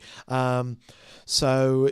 he'll still finish the race in 5th position, so he's just got nothing to lose, really. Continue on. Can Max win? No. Unless there's something dramatic that happens and Leclerc and Piastri and Norris all crash out, it looks pretty unlikely. 4th. What are you saying? 4th? Oh yeah, sorry folks. Apologies. I forgot the fact that Max is in 1st position himself. It's 4th position, not 5th. Yeah, it's been a long day, really. It's been a long Monaco Grand Prix. Apologies for the mistake. Yeah. 4th place is still all right. Ideally, of course, you'd want to be gaining points, considering he's 3rd in the Drivers' Championship right now. He needs to gain some points on Norris and Piastri, but you can't do much when the Red Bull car is not as quick as the McLaren.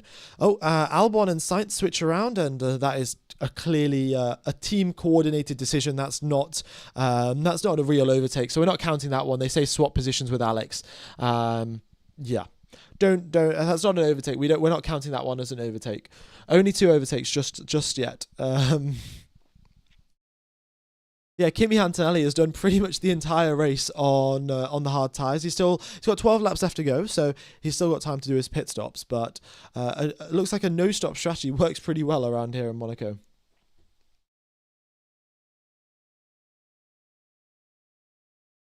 Who are the 2 overtakes? The 2 overtakes that we had was... actually, technically, it wasn't even 2 overtakes, was it? Because Russell overtook Albon off the circuit and then got handed a drive-through penalty. So really, just 1 overtake. 1 overtake that didn't result in a penalty, and that was Hülkenberg overtook Yuki Tsunoda on lap number 1, and that was it.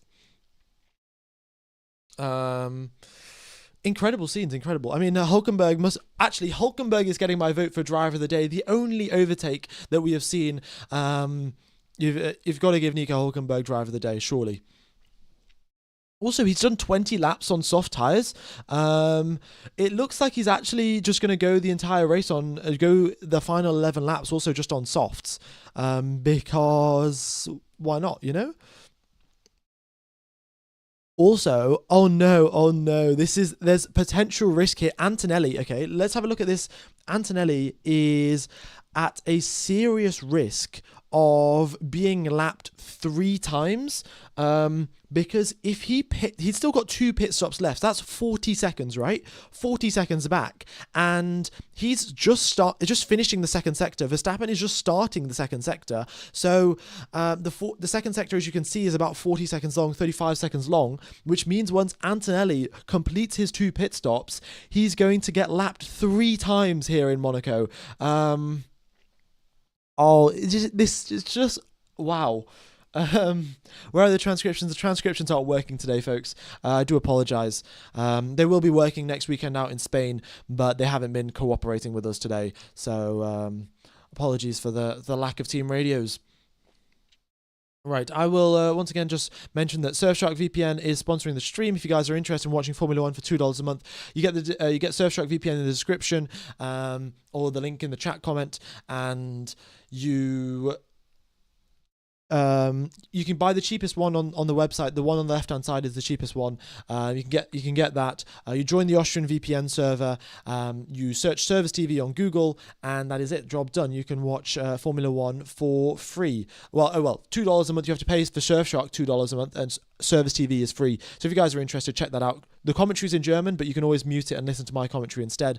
And apart from that, not much else. It does work. We've got 250 people, 300 people watching it right now using the same method. And if it doesn't work for you for whatever reason, it doesn't work on your phone, and then you can always get a refund. So yeah, check that out. Okay, let me get rid of that. I'll show you an onboard of the circuit as well. In fact, so here we've got a circuit lap around Monaco. This is pretty much lined up with where. Actually, it's a little bit behind where Nico Hulkenberg is. But anyway, we go down the start-finish straight, and you make your way through the and into 70-meter mark is where you start hitting the brakes for turn number 1. Over the curbs you go, and up the hill towards Massenet, and you just, well, essentially keep it tight to the inside line. Not what I did there. Avoid the bump on the left-hand side on the exit of the casino. Then you go towards Mirabeau, downhill braking, just hug the inside line, and then maximize the rotation that you can get through the Lowe's hairpin. Oh, George Russell, purple in the middle sector, looking pretty good from him. And come out through Portier. This is the only real important corner of the circuit. As long as you get a good exit out of here, you're not getting overtaken into the Nouvelle chicane, and you can drive as slowly as you want. Yeah, you can drive as slowly as you want. Then you go through the Nouvelle chicane. Don't clip the rear wheel like Antonelli or Hadjar did yesterday, and make it through to back, flat through this first chicane, and then onto the brakes for the swimming pool chicane. Get close to the barriers as much as possible. And then you've got Rascasse left, where you just try to get a good exit, really, because you've just got the final corner left on the start-finish straight. And, oh, Russell with the fastest lap of the race. Nicely done. And that's the lap of Monaco, really. As you can see, very tight, very twisty. No real overtaking opportunities. And, yeah. All right, Max is still not aggressively holding up anyone. You know, I would have expected Max to really hold up Lando Norris and to help Leclerc get right onto his tail, but Verstappen seemingly not doing such a thing.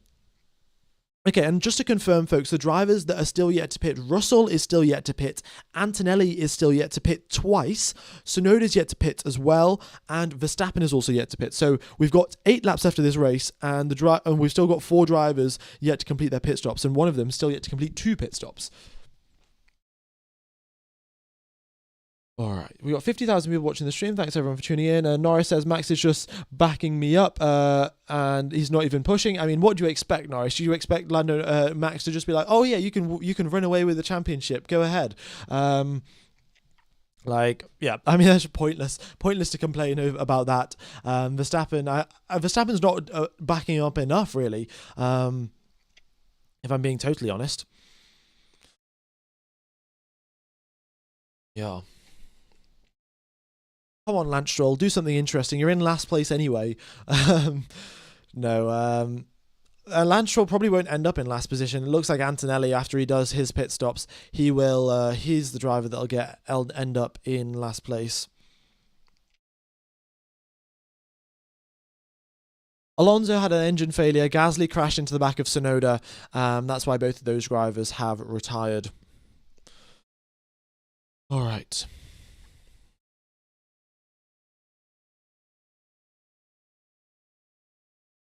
Yeah, 7 laps left of this race. Ladies and gents, how many stars are you going to rate this Grand Prix? Anthony's doing 115s. Yeah, Anthony is doing 115s, but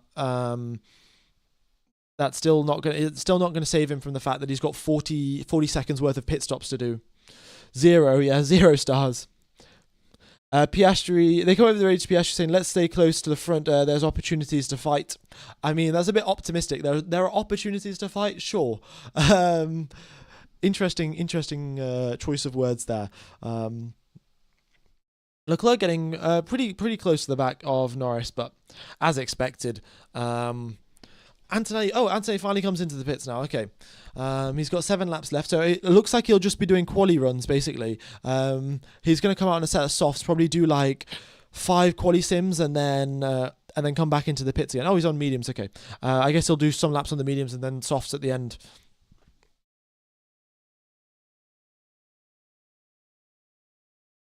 Okie dokes. Yeah. Not much to commentate here, folks. Not much to commentate. Why is there a 1 lap interval between Hamilton and Hadjar? Because I don't know, actually. I think that's a glitch in the system, because Hadjar is not 1 lap behind. Yeah. Oh, thanks for the donation. We've got so many donations today. Local Rascal, thanks for the $5 donation. Yes, according to the races, Monaco is the tightest track. I remember Schumacher's infamous crash. Yeah, I do remember that one. Actually, which I can't remember. I don't know. I'll look it up after the stream. Yuki sacrificed the race for Max to win. Oh no, maybe he is. Um, maybe Hadjar is one lap behind Lewis. I'm not sure. I don't know. I guess we'll see. I don't see how it matters anyway. Like they're not really catching up to each other. Nobody's getting an overtake done regardless. So realistically, we don't even need the deltas up on the screen. We can just I can just show you the positions. You know, first position for Max, second for Norris.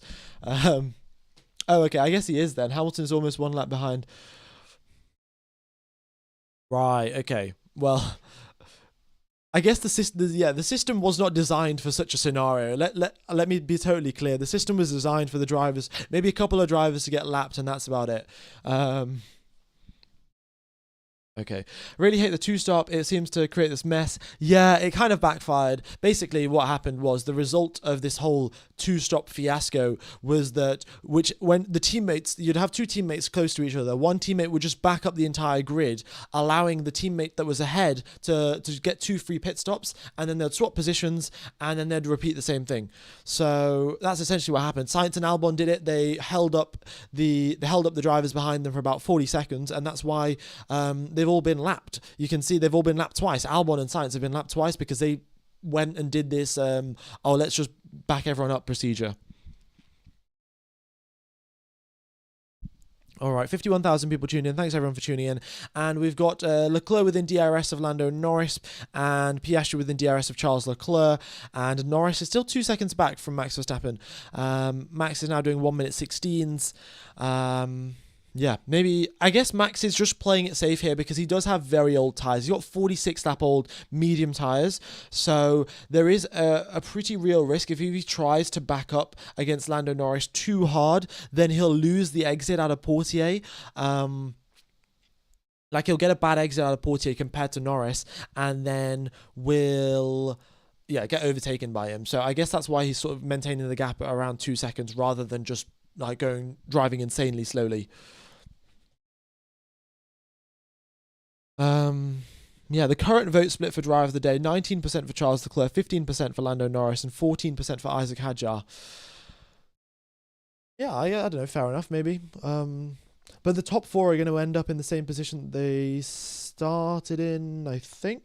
Yeah.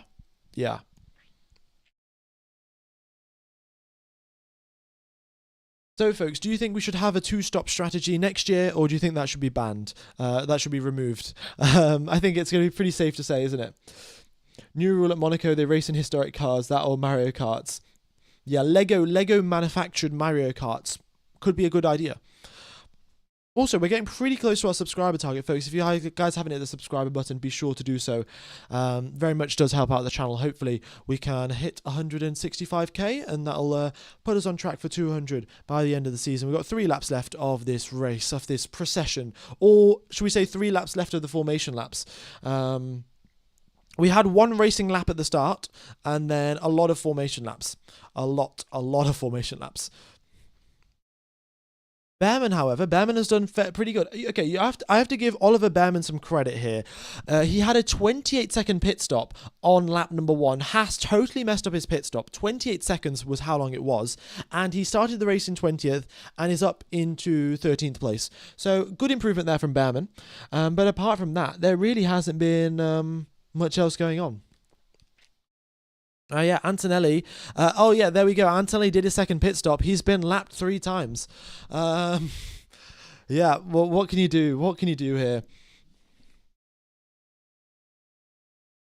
And fastest lap of the race here from George Russell. Look at that. He's got so much clean air. He's just going to be setting fastest laps on hard tyres for that matter.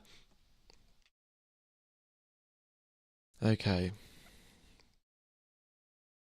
Hamilton comes over the radio saying, "Are they still ahead by a minute?" And I am afraid, Lewis, they are ahead by a minute.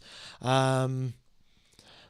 Yeah, it's a huge margin. Sonoda comes into the pits for his final pit stop, so he's out in 17th position. Started the race in where did he even start? He started in 12th, didn't he? And down into 17th. So down 5 places for Sonoda. Antonelli purple in the first sector. I mean, he's got nothing to lose, but he's got nothing to race for either. He's got nothing to lose, but also nothing to gain. Max is probably going to come into the pit soon enough, yeah. With 2 laps after the race, he's got to come in on the next lap. He's the only driver yet to come into the pits. And when he does come into the pits, he'll come out in 4th position. Actually, guys, what's the penalty? What is the penalty for not doing 2 pit stops? Do you get totally disqualified? Or do you just, is there a 2-second time penalty or something? Who knows? No, I'm joking. Max will definitely pit on the next lap. There we go. Comes into the pit lane. Here we are, ladies and gentlemen. We are on the final lap of the Monaco Grand Prix, and lap number 78 of 78. We get a fastest lap of the race from George Russell. Kimi Antonelli comes across the line. He goes a tenth slower than his teammate, and we've had the top 4 stay in the exact same position as they were on the starting grid. Lando Norris leads the way from the front. He had a very, very big lockup going into turn number 1 on lap 1. And he managed to just stay ahead of Charles Leclerc. It was very, very tight between him and Leclerc, but he managed to just edge ahead of him. And then since then, we've had pit stop drama, drivers holding everyone up. We've had drivers getting lapped 1, 2, 3 times, and now we are coming to the end of the Monaco Grand Prix. A quick 2.2 second pit stop for Max Verstappen. He comes out clearly in 4th position. He is 19 seconds behind Piastri and 16 seconds behind Piastri, 29 seconds behind Hamilton, but all of that does not matter. Lando Norris got pole position here in Monaco yesterday with a brilliant lap, especially in Sector 3. He comes out of Sector 3. He wins the Monaco Grand Prix. Great drive for Lando Norris. Charles Leclerc comes home in 2nd place. Oscar Piastri in 3rd. And we have got Max Antonelli is not in 5th position there, folks. That is a mistake. Verstappen in 5th, and all of this stuff will sort itself out. The data was not prepared for drivers to be lapped 2 or 3 or 4 times. So that's the end of the race, ladies and gentlemen. And the top 4 stay in the exact same position. It's your average race in Monaco. I can guarantee for a fact it's going to be a lot more exciting in Spain, ladies and gents. So I hope to see you there. It's been a pleasure commentating to you guys, reading all your chat messages. The race so much hasn't been a pleasure, but alas, it is Monaco after all. I will see you guys in 1 week's time for the Spanish Grand Prix. It's going to be very, very exciting, and I hope to see you then. And that's been about it, really, from me. Have a wonderful morning, day, afternoon, evening, or night, depending on where you are in the world. Apologies I couldn't make this the most exciting race. I didn't want to just fake being excited for no reason, really. But I will see you in 1 week's time for the Spanish Grand Prix, and that's been it from me. I'm going to end the stream now. I'll take you over to the Monaco GP stream. If you could just hit the reminder button and the like button, that would really help out the channel. On the Spanish Grand Prix stream, the YouTube algorithm just loves it, really, and hope to see you then. And it's going to be a lot better race in Spain. So bye-bye. Cheers, fellas, and I will see you in 1 week's time. Just hit the reminder button, the like button, and for the Spanish stream, and that's all from me. Only one overtake. Hulkenberg against Tsunoda on lap number 1. And he ends up ahead of Tsunoda as well. Hulkenberg in 16th, Tsunoda in 17th. All right. Bye-bye.